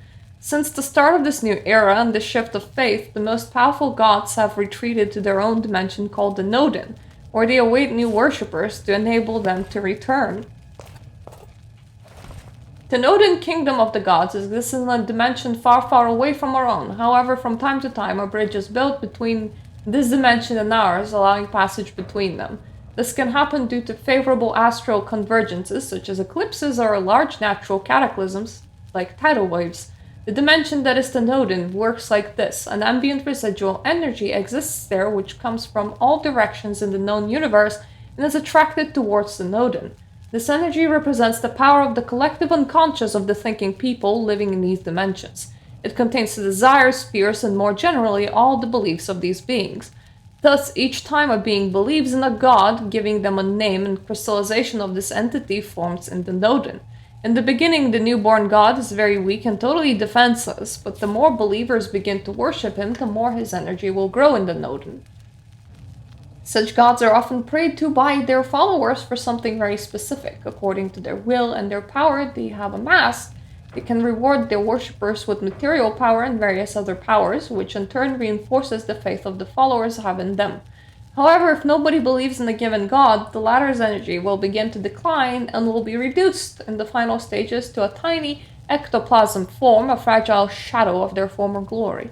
It is worthy of note that Krasos and Zohark both have pride of place at the heart of the Nodin, thanks to the adoration they continue to inspire among us. The Nodin also has an administrative body which manages the residences attributed to different gods on the Nodin according to the number of followers they have, and makes sure that gods are not overstepping the mark and archives the beliefs drained from the other dimensions.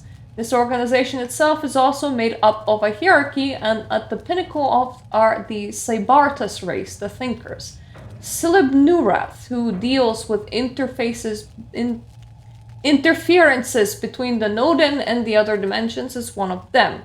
Another race, the Volks, exists there also. They could be called the servants of the Cybartus. They usually only get to perform repetitive and minor tasks. Hey, exposition! That is a fairly in-depth belief system. I like how the exposition just sort of kind of... Does this go anywhere?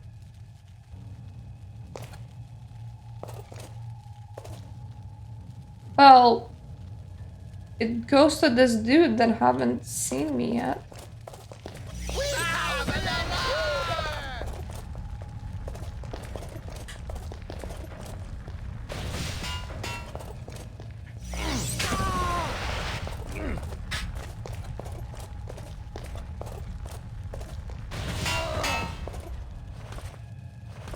Well, you had an intruder.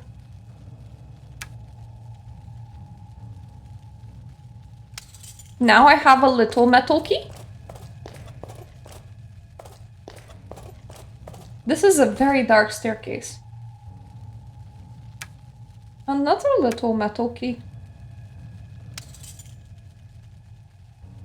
And another little metal key. I'm just gonna take all of them, thank you.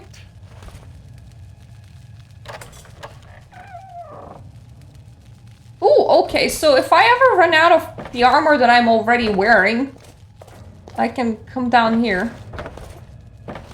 with my collection of little metal keys.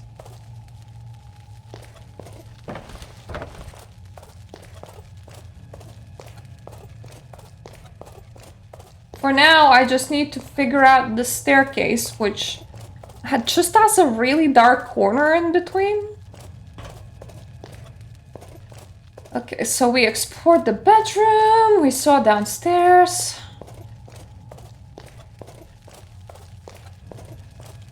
This is how it came, right? Yeah. So it's time to go this way.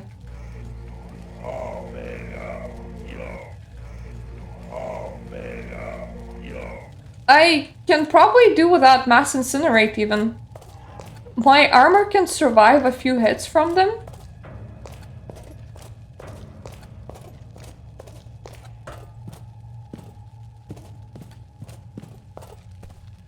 Oof.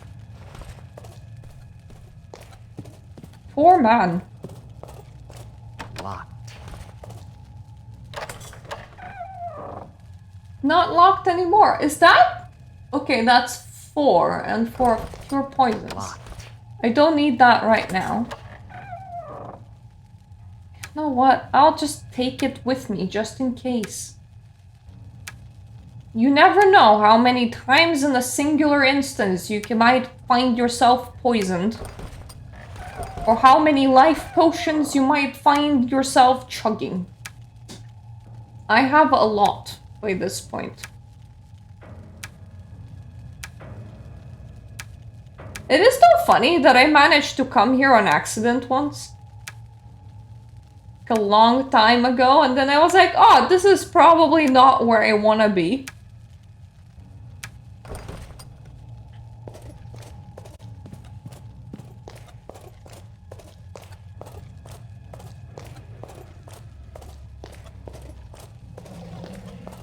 So now, we have doors.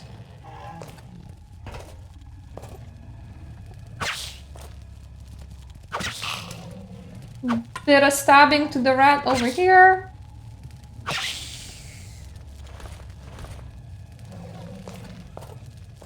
I am not entirely sure that I like that growling. I will just eat some bread, in case my guy gets hungry again. And I'll take the chicken drumsticks.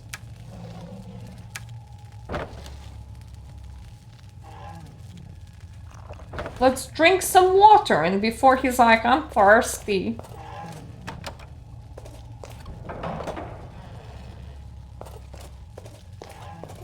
Also can't wait for the guy to be like, give me bathroom.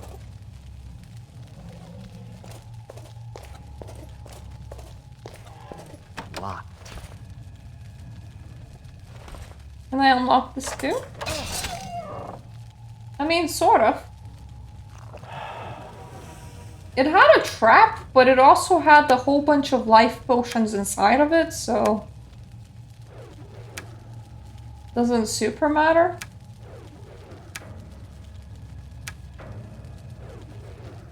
I like my current armor, honestly. But if I ever feel the need for more armor, I'll know where to find it.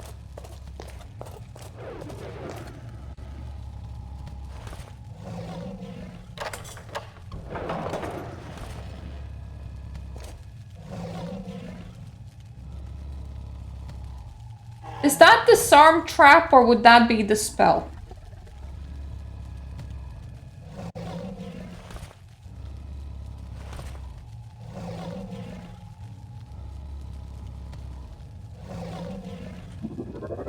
Let's try... I didn't actually disarm it, I just walked straight into it, but that's fine. Locked. That's still locked. Serbia's personal diary. Oh, that's so cute! You guys are tiny.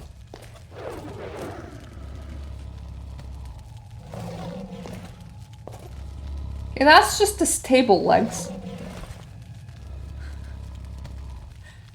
It is important for me to leave the story of my life in these pages, for something happens to me it will help my successor to serve the Order's cause well. I have decided to devote my entire life to my beloved Akba. From the moment I learned of his existence until I draw my final breath, I will worship him. Akba has given me what no man could ever dream of. I still remember the blessed day I met Lord Long. Lord Long! It was the year 240. Immediately, we met each other's eyes. A powerful affinity between us became apparent. Is there any reason why you're calling him Lord Long?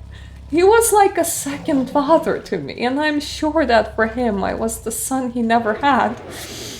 You sure you want to call your dad Lord Long? Sometime after, when I made my first real entrance to the cult, he made it known to me that I should be his successor. Lord Schlong Schlong. When I was still a novice, he told me everything about the cult and about Agba himself. He told me that the ultimate goal of the cult was to invoke Agba into our dimension, that he had laid the foundations to make the invocation ritual happen, but that unfortunately he would not live to see the day of the completion.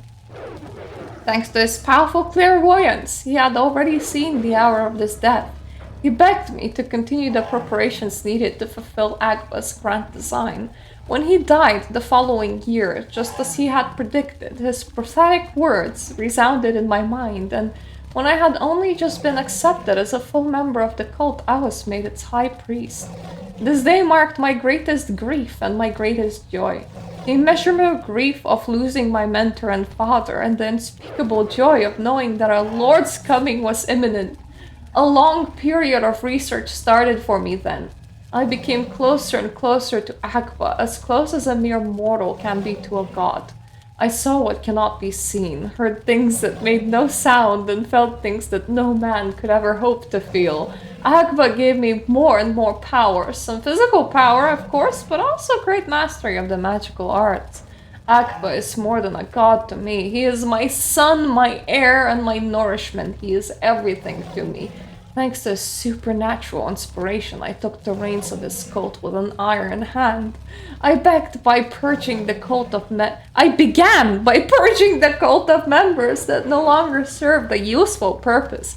Unsatisfactory results now proved as dangerous to those individuals as their shoddiness was to ourselves. After this essential task had been complete, I had time to plan every aspect of Akba's arrival, right down to the finest detail. It was essential that our order remain completely covert until it was too late to do anything to stop us. This is when I learned that fallen Arbiplanax had guessed my true purpose and had designed to oppose Akba's coming with the help of the Nodin. To stop the Nodin from getting involved, I made some important decisions. First, I sent an assassin to kill Arbiplanax, who had become too great of a danger. Second, I brought forward the date of Akba's coming. However, we did not have everything in place to invoke him, therefore I ordered that we step up the frequency of sacrificing non-believers by rounding them up in large numbers. Women and even children would do. I had no time to discriminate. Further, I stepped up the intensity of our prayers, encouraging more and more members of the cult to give themselves in sacrifice so that Agba would finally hear our prayers. Day after day, I marveled at the sum of knowledge and power that Agba made available to me. To my amazement, Agba promised to give me even more upon his arrival, and that would leave the destiny of Arx in my hands.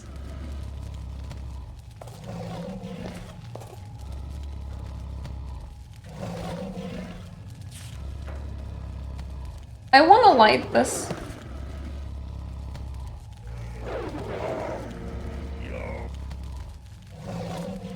I mean, I feel like we were missing a candle.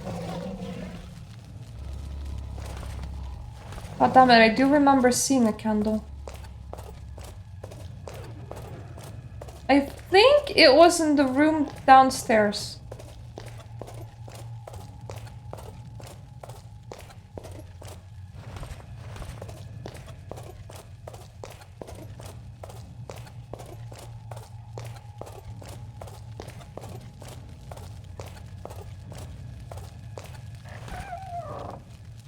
Nope, not here. Wait, was it the room upstairs? I remember there being like a stack of enchantment papers, but also I remember seeing a candle.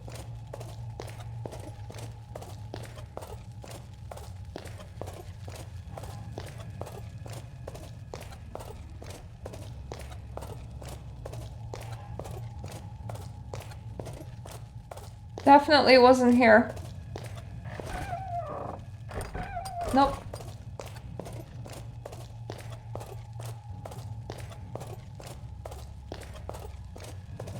Do I need to do this? No, I do not, but I have a feeling that something weird will happen if I do.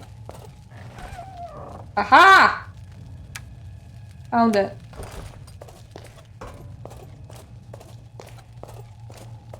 Like, come on, my dude had a candle inside a skull?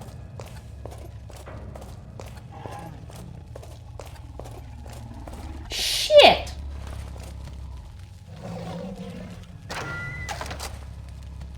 Oh! So, I didn't even need to burn it, okay. Locked. Yeah, that is... I have a feeling that I will need more of these Agbus rocks.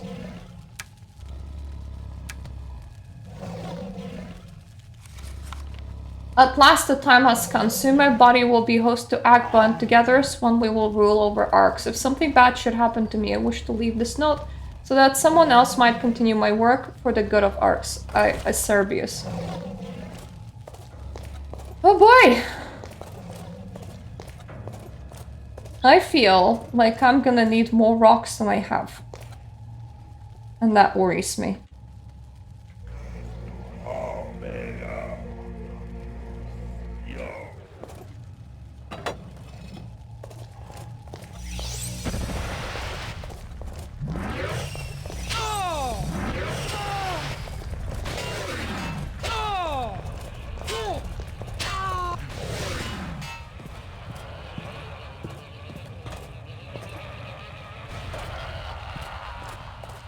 At least they make funny noises before they explode. I highly appreciate it.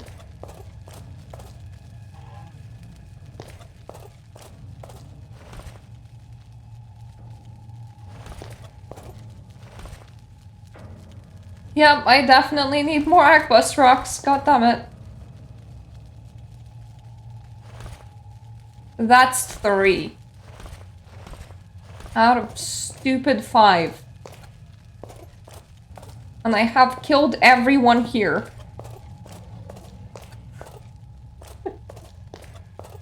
Ah yes, I can just make people's blood boil, don't mind me.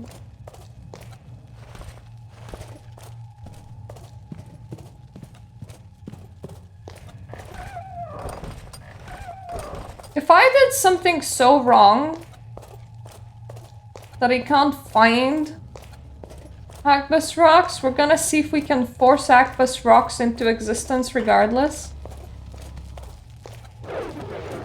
I don't know why, but I felt like they were like plentiful. Until they weren't. So, and I don't know which ones I got and which ones I didn't.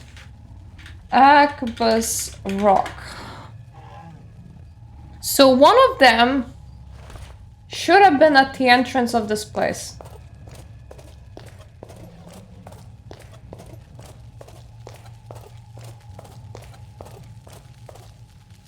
I'm gonna throw in a safe because I'm not entirely sure if it's safe to just leave my rocks slotted in.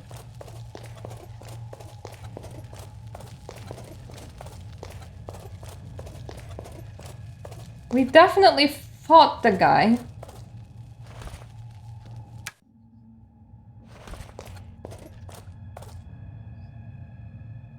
I remember burning him just recently.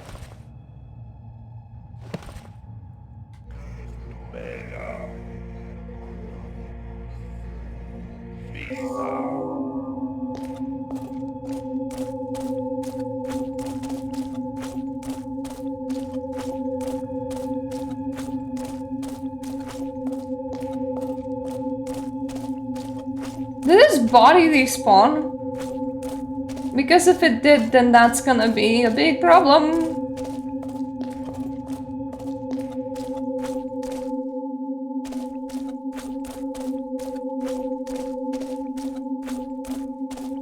That looks like a body to me. That's a rock.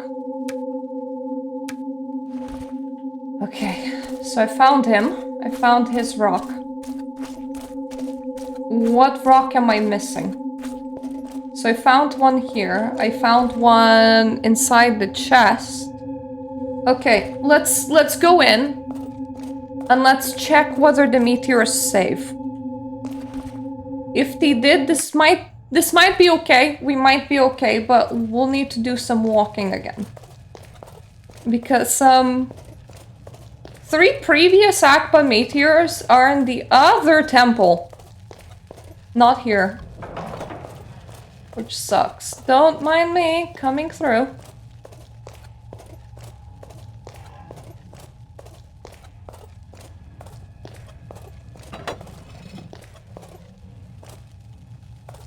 Okay, they saved, so they're okay to leave here. I found 2 out of 3 meteors that I needed to find. Oof. What level are we on? 5. I'll need to remember this. Well, we come here through 4. So I need to go to the previous Akba temple. And I need to find 1 more Akba's meteor. Then we can come here and then open the door to the boss room. Yeah, this ended up being a bit convoluted. Just a tiny bit. Well, guys, we're at 4 out of 5. At least I didn't miss all of them. At least I was like, yeah, this looks like it's gonna be important at some point. And then it was.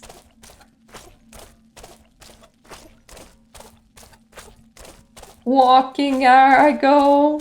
Walking here I go. Okay, City of Arx, please.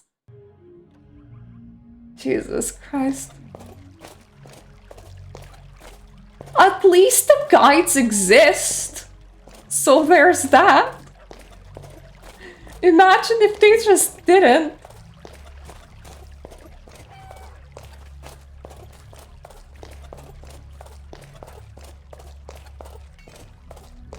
Now, mind you, this is all dependent on me not being a dumbass and not just, like, storing one of them somewhere. I hope I didn't. Because then I absolutely would need to remember where the heck that is.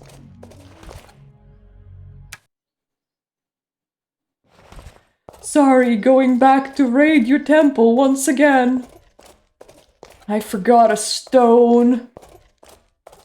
A very important stone. And those very important stony things.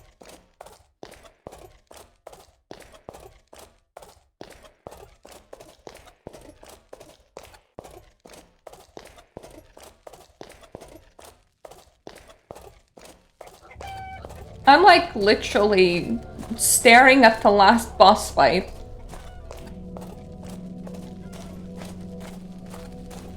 I'm like an idiot. I'm lacking a stone. I was supposed to pick all the way back up here.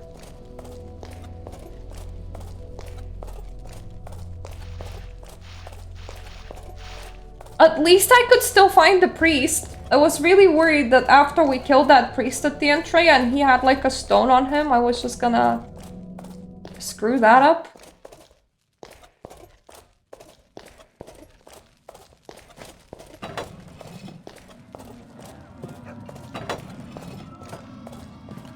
I feel like sometimes I walk through doors without opening them, but that's just how powerful I am.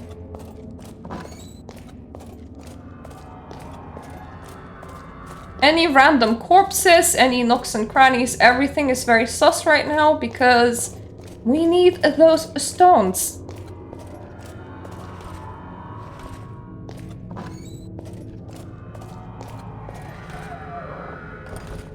That's chest, no stone.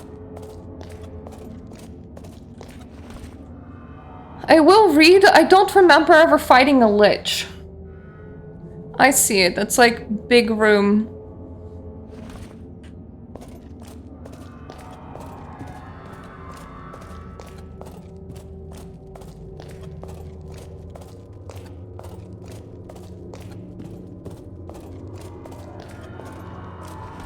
No Akba stone.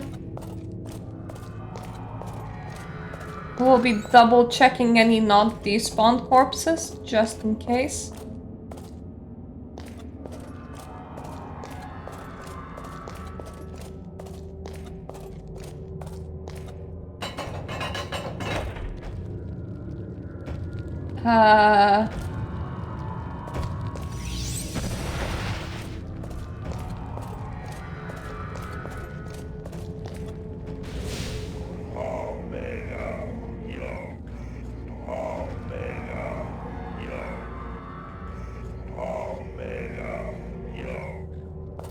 Just stocking up on the fire spells.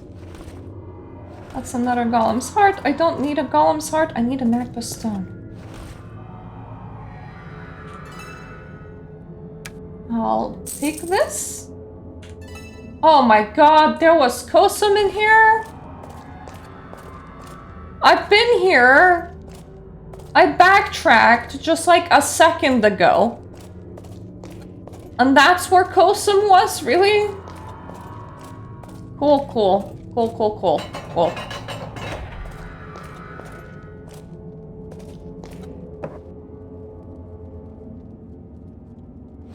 Okay, so... this may be the right place, maybe?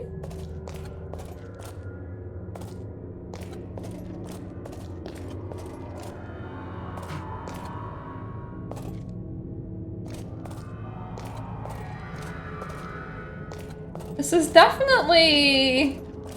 oh, right. That's the tiny chest. And that's also a tiny chest. The day he came. Those facts are related by Lord Long, creator and high priest of the Dark Order in the year 199. When he came, I was a brilliant ambassador serving the kingdom of Arx. At the time, we still lived on the surface where the sun shone with all its might. On the 37th day of the year, 216, I was in the observatory when there was a solar eclipse and I saw a meteorite falling from the sky heading towards our region. When it hit the ground, there was a terrible earthquake. I immediately thought it was the end of the world. But as things calmed down, I went to see the point of impact. The moment my fingers touched this extraterrestrial rock, a vision struck me and they knocked me unconscious. While I was lying unconscious, something began to speak to me. The voice explained to me that it was here to save our world and that it would show me the path to enlightenment. It will show me the way. I felt enormous hands seize me and I heard murmurs addressed to me in a deep and guttural voice. Then I saw many images, from the beginning of time to the present. I learned his name, the name of my god, Akba, undisputed lord of Arx. At that moment, I knew what my mission in life was to help Akba find the followers who believed in his power. The more followers I could find, the greater the power of my god would be. He would then be able to reincarnate himself on Arx and make me master of the world. So I built a temple in his honor in the underground tunnels, not far from our town, to honor him and spread the word of his religion. I also had to make the clunk meteorite the focus of all our energies. The only way to satisfy my god was to sacrifice thinking beings to him. The adoration and love I bore him were rewarded with numerous powers and with knowledge and magic spells, making me far much more powerful than a mere human. Power which struck fear into the hundreds of non-believers. Aha! This is where the last Akba's rock that I need is. Excuse me, I'm looting in here?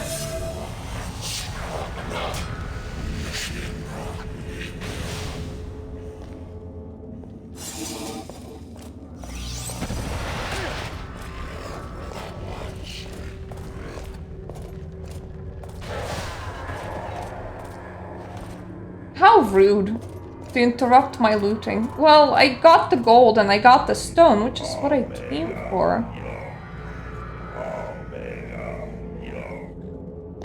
Guys! We're nearly at the end of the game now. Hopefully. No more backtracking. It's so wild to me that I came here for the specific purpose of like getting some runes to enchant the egg before. And I was so close to like the last stone and then I missed it. Also, the armor that I'm wearing is super OP. Like, nothing that they do even hurt me at the moment. I wonder, can the boss hurt me?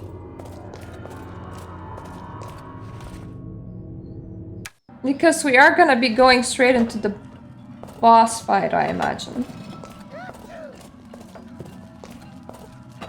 It would make sense that he could. I'm just hoping that running around is not that bad, because I rely heavily on my ignite spell. It's my favorite. So, like, keeping that in mind.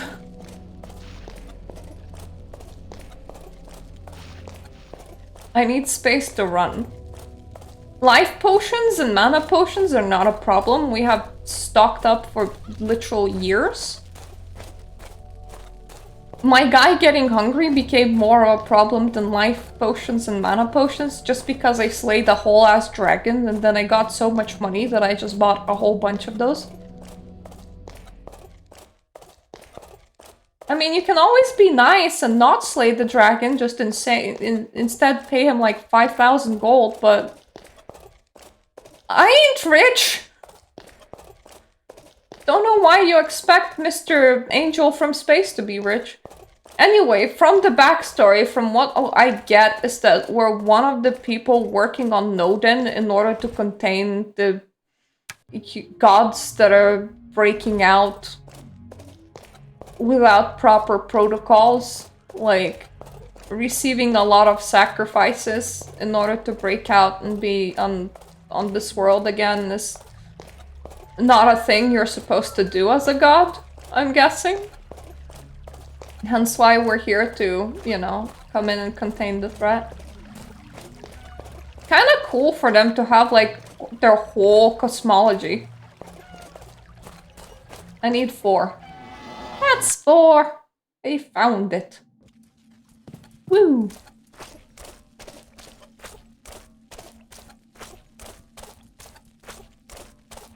Out of me way! Carrying last stone. I got stuck.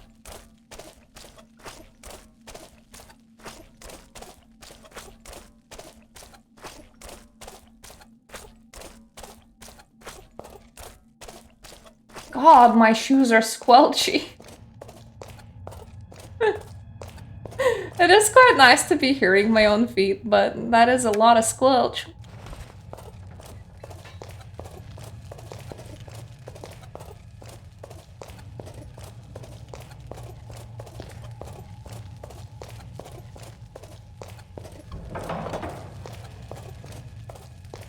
Everyone else should be dead by this point.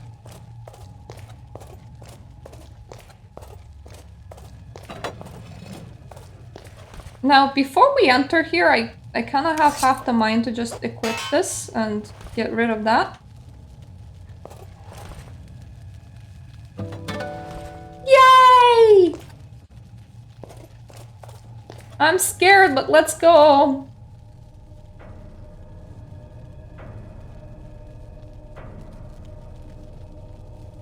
Mister, you're sprouting tentacles. That can't be good.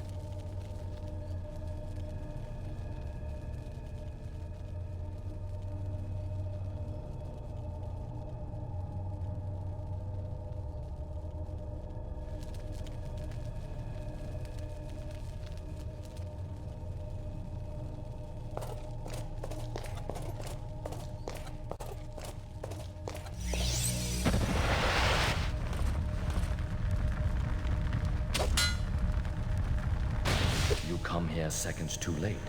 Now I can face you in combat, Guardian. I shall never return to the Noden. But you, on the other hand, are about to return. Oh, that's mean. Jesus, he looks like one hell of like an Eskimo tentacle. He's like, I can feel the power! Let's save.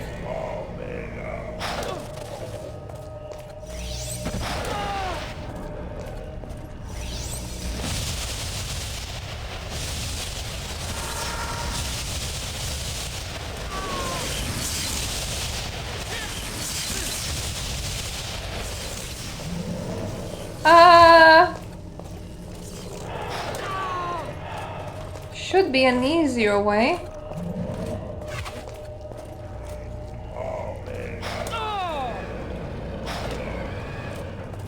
To pop all these potions.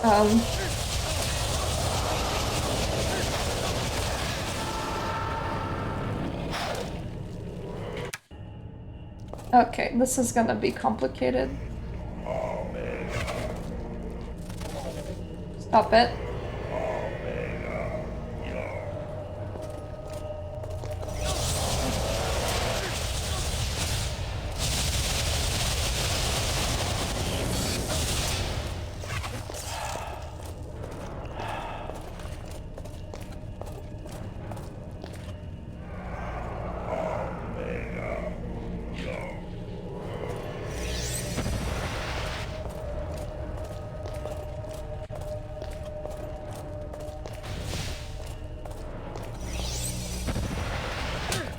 As long as you can still be damaged like this.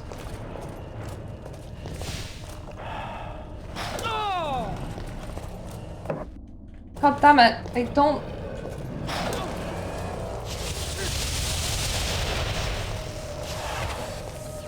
I just wanna continue popping potions.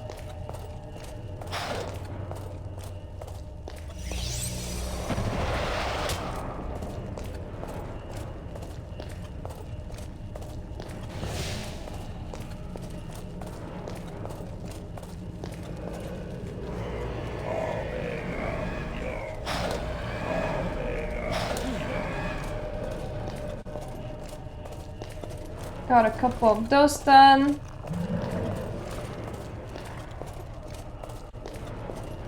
Squeeze the magic potion.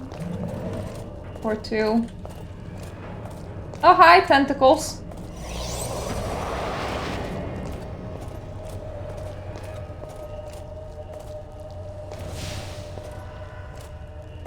He tries to pull me from time to time.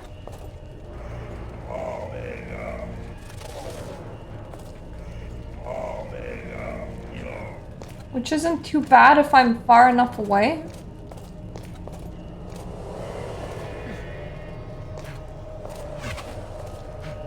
It is a problem if I'm not.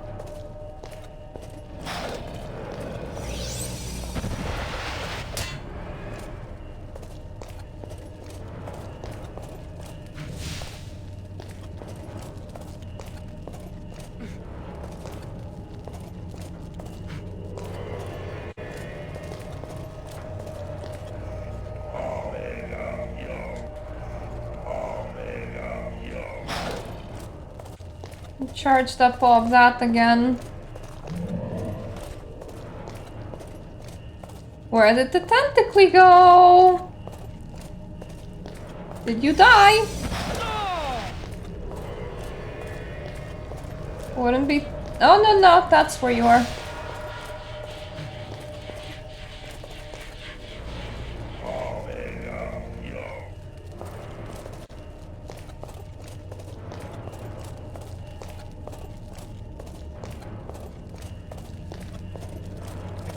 The spell yet.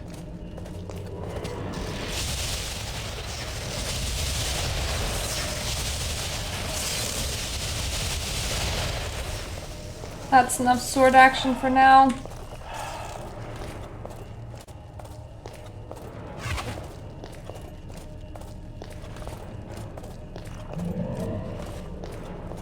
Do still have plenty of magic potions. Not entirely sure if he can be hit by magic though.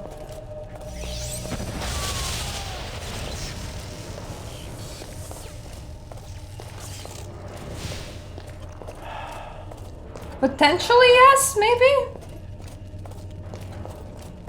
But I don't know how much health he has. or if I'm dealing damage or not. Which is kind of a problem.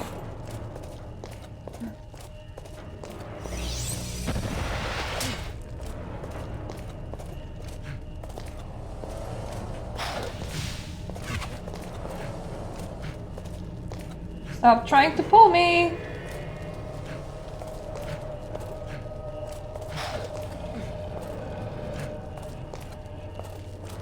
What did I say about pulling? I can't cast the spell yet. Okay.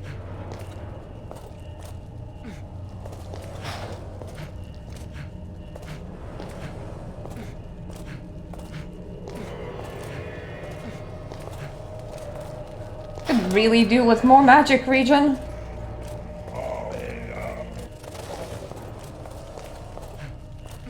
Stop trying to pull me. I mean, my magic regen is not terrible. Just, I would like some more.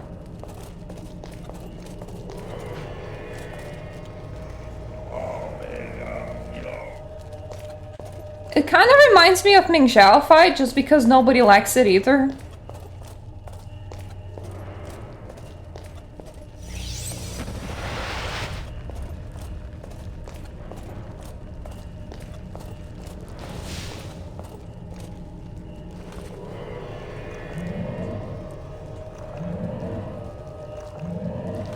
Like, I can obviously see that it's doing something, but...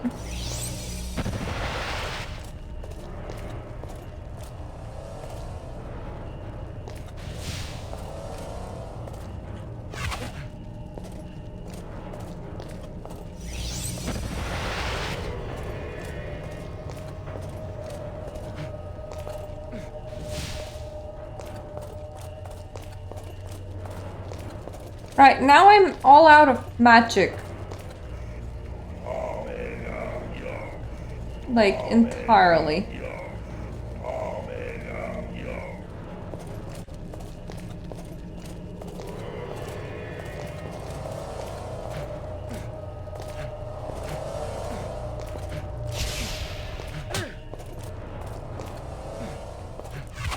Should be legal to just repeat the pulling move. It's a bit OP.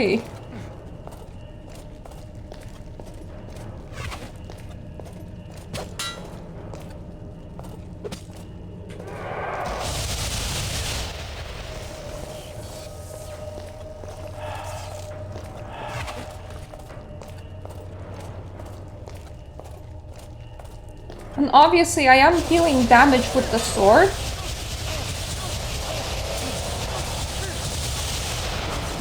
Just not enough.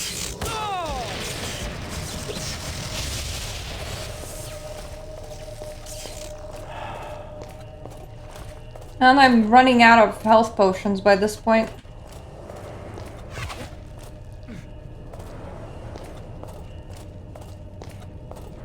How much health does he even have?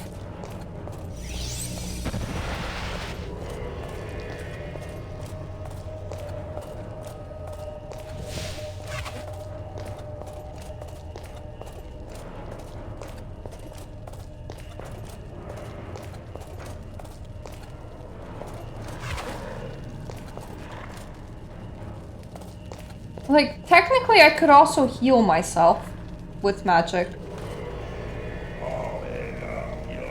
But it feels a waste when I ran out of, like, magic potions.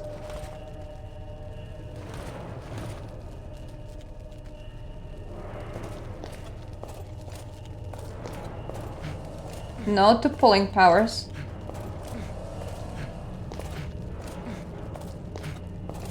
We don't need to hug.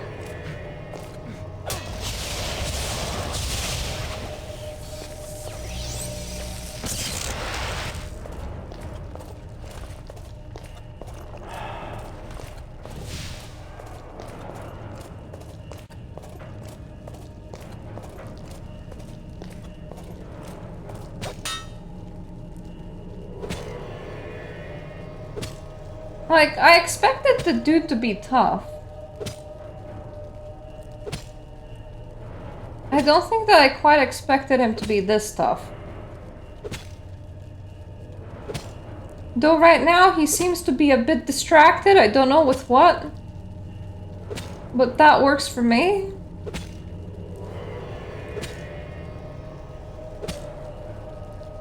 Can you even die?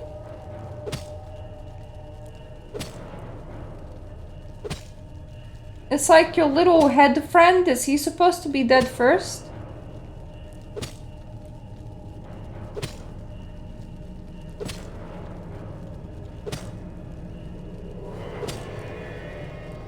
Presumably I am dealing damage, maybe?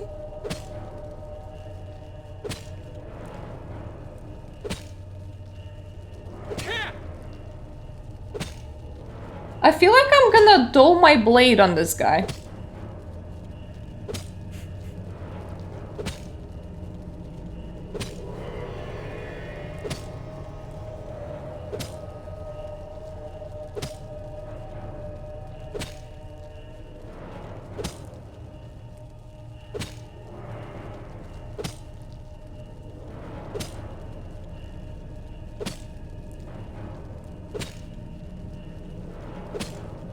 Okay, let's just pause a little in case I'm fighting him wrong.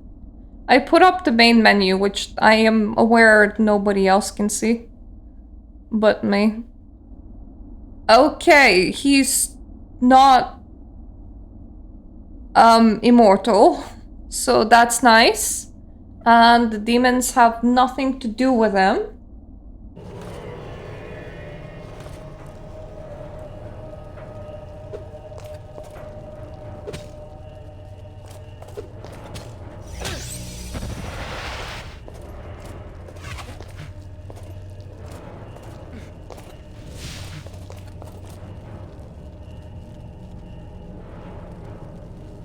People did, weirdly enough, suggest just like levitating off a high place and casting fireballs on the dude.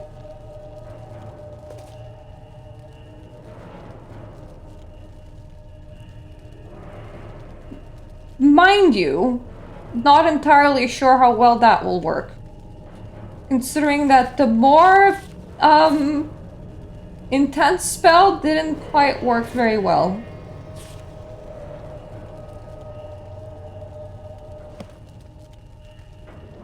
This will really suck, because this is gonna be a very, very slow sort of thing. Especially with my current mana.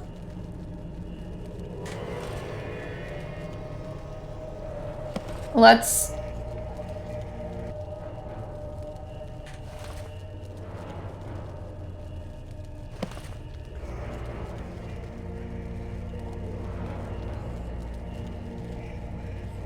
What if I tried mana drain? Well, it doesn't even want to register.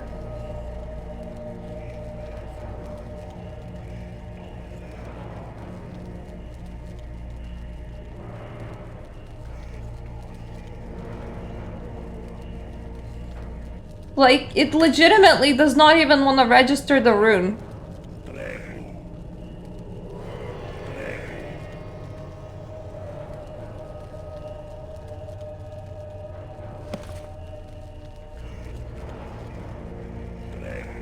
Ah, that's how you do it.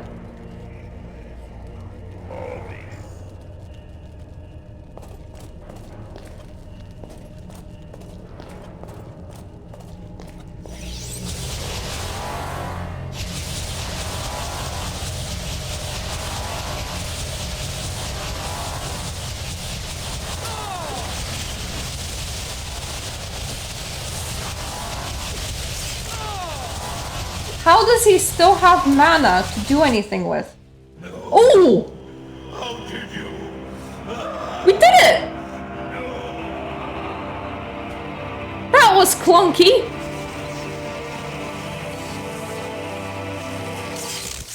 Ah, I was so worried that You done? Akba may have been he evil, was but just he not the gonna only one die. who could bring the sun back to Arx. Akba should not have tried to manifest in this dimension. He knows the rules. Rules which you too must follow, Guardian. Master, what do you mean? The rules are set in stone and cannot be broken, Guardian.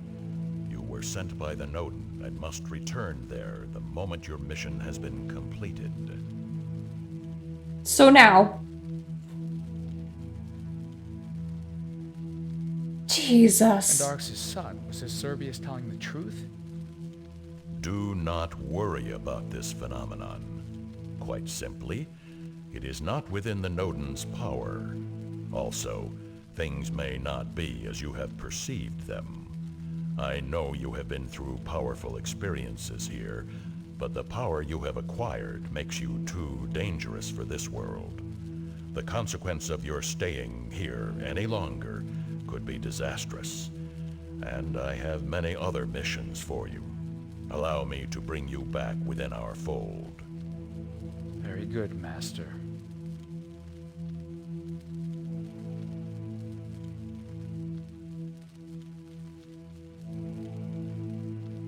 It will really suck for him to go through amnesia again. Suppose you don't get amnesia going back into the spirit realm, but he will get amnesia every single time going out of it to do his missions.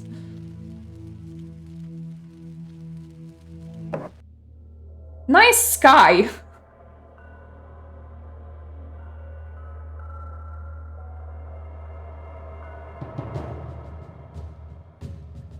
Well, currently we're getting the main credits, but nobody can see them because the menu on this game doesn't register, so I am kind of happy that I have experienced it in full. The last boss fight was way too clunky. I thought that maybe at the very least I can prevent him from casting lightning and healing himself if I use mana drain, but that didn't do anything, but we got lucky anyway, so he's dead. It's hard to rate this. There are some things that are super good, like art, environment. The lore is okay, honestly. Mostly their spell system is really impressive. There are also other things that didn't quite go down well with me, such as the whole navigation aspect. I'm bad with maps as it is, and this was definitely one of the more complex navigation-wise games. And the last boss fight was beyond clunky. A lot of the combat was quite clunky, but you can do clunky when you're erasing enemies with one hit. It's harder to do clunky when the boss just refuses to die and you have no idea how much health they have, but early 2000s games not having health pools displayed was kind of the norm, so I can't even blame Arx Fatalis for it. It's just a product of its time, and it shows. Having to eat was kind of interesting. Cooking was definitely something that I really enjoyed, especially considering that you put bread in front of fire and it expands. I am glad that there was a walkthrough online, because it has done my head in at some points, especially when it came to doing things that I normally wouldn't have done, like went on to save a snake lady, which I couldn't even see, to then only come back to the main city, or entirely forgetting an Akaba stone and really needing it. So there was that. That was definitely not something that I would have brained out on my own. Glad to have had that help. It's a worthy experience, but it is a clunky experience. It is a product of its time. So, from all the old age games that I played, like Shadow Man, Arx Fatalis. Let me see, there was that one about flying on dragons. Arx Fatalis definitely was one of the more confusing ones. I like parts of it. I probably wouldn't revisit it due to the amount of confusion that it cost me, even though at this point I would be better at it because now I know where things are, but still. But I like the leveling system. I like the approaches that you can take to this game. I liked their spell casting system. I liked their food making system. That one was pretty cool. It's that kind of RPG elements that you miss, that's kind of why people like things like Daggerfall as much as they do. Because you don't see those systems in newer games, and that is a shame. So that was Arx Fatalis. I am aware that we're sitting in front of a black screen, mostly because the credits are playing, and main menu is not something that this game likes to capture. Thank you all that watched the full thing with me. Thank you for my subscribers, and thank you for my Patreon supporters. And when I come back, I will probably come back with like a shorter, older game. Something that probably will never be seen because there's just too many playthroughs of it on YouTube. But that's fine. Like Lara Croft, and we're just gonna chill with it for a while. And then after enough time has passed, we're gonna at least visit Inzoi because I want to, quite specifically. I just want to show it off in early access as it is. But I want it to be at the right time, specifically when everything has chilled out a little bit. And then we can go to Planetscape Torment, which is a isometric RPG, which I do have experience with, but my experience with it are things like Pillars of Eternity and Baldur's Gate 3, which are modern isometric RPGs. Well, Divinity Original Sin 2 as well. Divinity Original Sin in general is a franchise that I want to experience because their games started off entirely different than where they are right now. So that's like on my to-do list. I would like to explore more isometric RPGs, including modern isometric RPGs, because I kinda enjoy them. But people don't tend to enjoy watching them because they tend to last a very long time. It's the kind of game that you go in for like 90 to 100 hours. That's why Planetscape Torment will get pushed just a little bit, just so that we can do a couple of games in between that are shorter before we undertake a very, very long game to play. Anyway, thank you for being here. I hope I'm gonna see you on my other videos. I hope I'm gonna see you all on YouTube when I'm streaming there, because I'm gonna be stopping streaming on Twitch now. Twitch has been going downhill for quite a while. They're deleting all of my VODs. They're doing some really bizarre shit with advertising where you just absolutely can't ad block the ad blocks, and you can't choose to not have ads on your streams.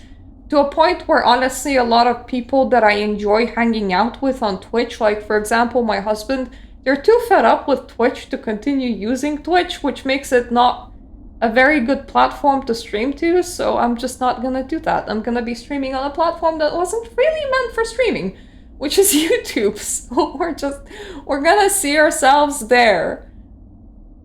The other option would be for me to just play the games offline without streaming them and then upload them to YouTube if I want to still do playthroughs, and I kind of do. It was what my channel was originally about, so I don't quite want to throw them away, even though they don't really bring in the views anymore. Anyway, that ramble is off. Thank you all for being with me for Arx Fatalis. What did you think about the game? Hopefully it wasn't too bad. I'm gonna be cutting out a lot of empty spaces in here, especially me trying to figure out the last boss fight, because bloody hell that guy wasn't dying. So, I hope it wasn't too bad of a watch, and I hope I'm gonna see you the next time with my other games. Bye, B, for now.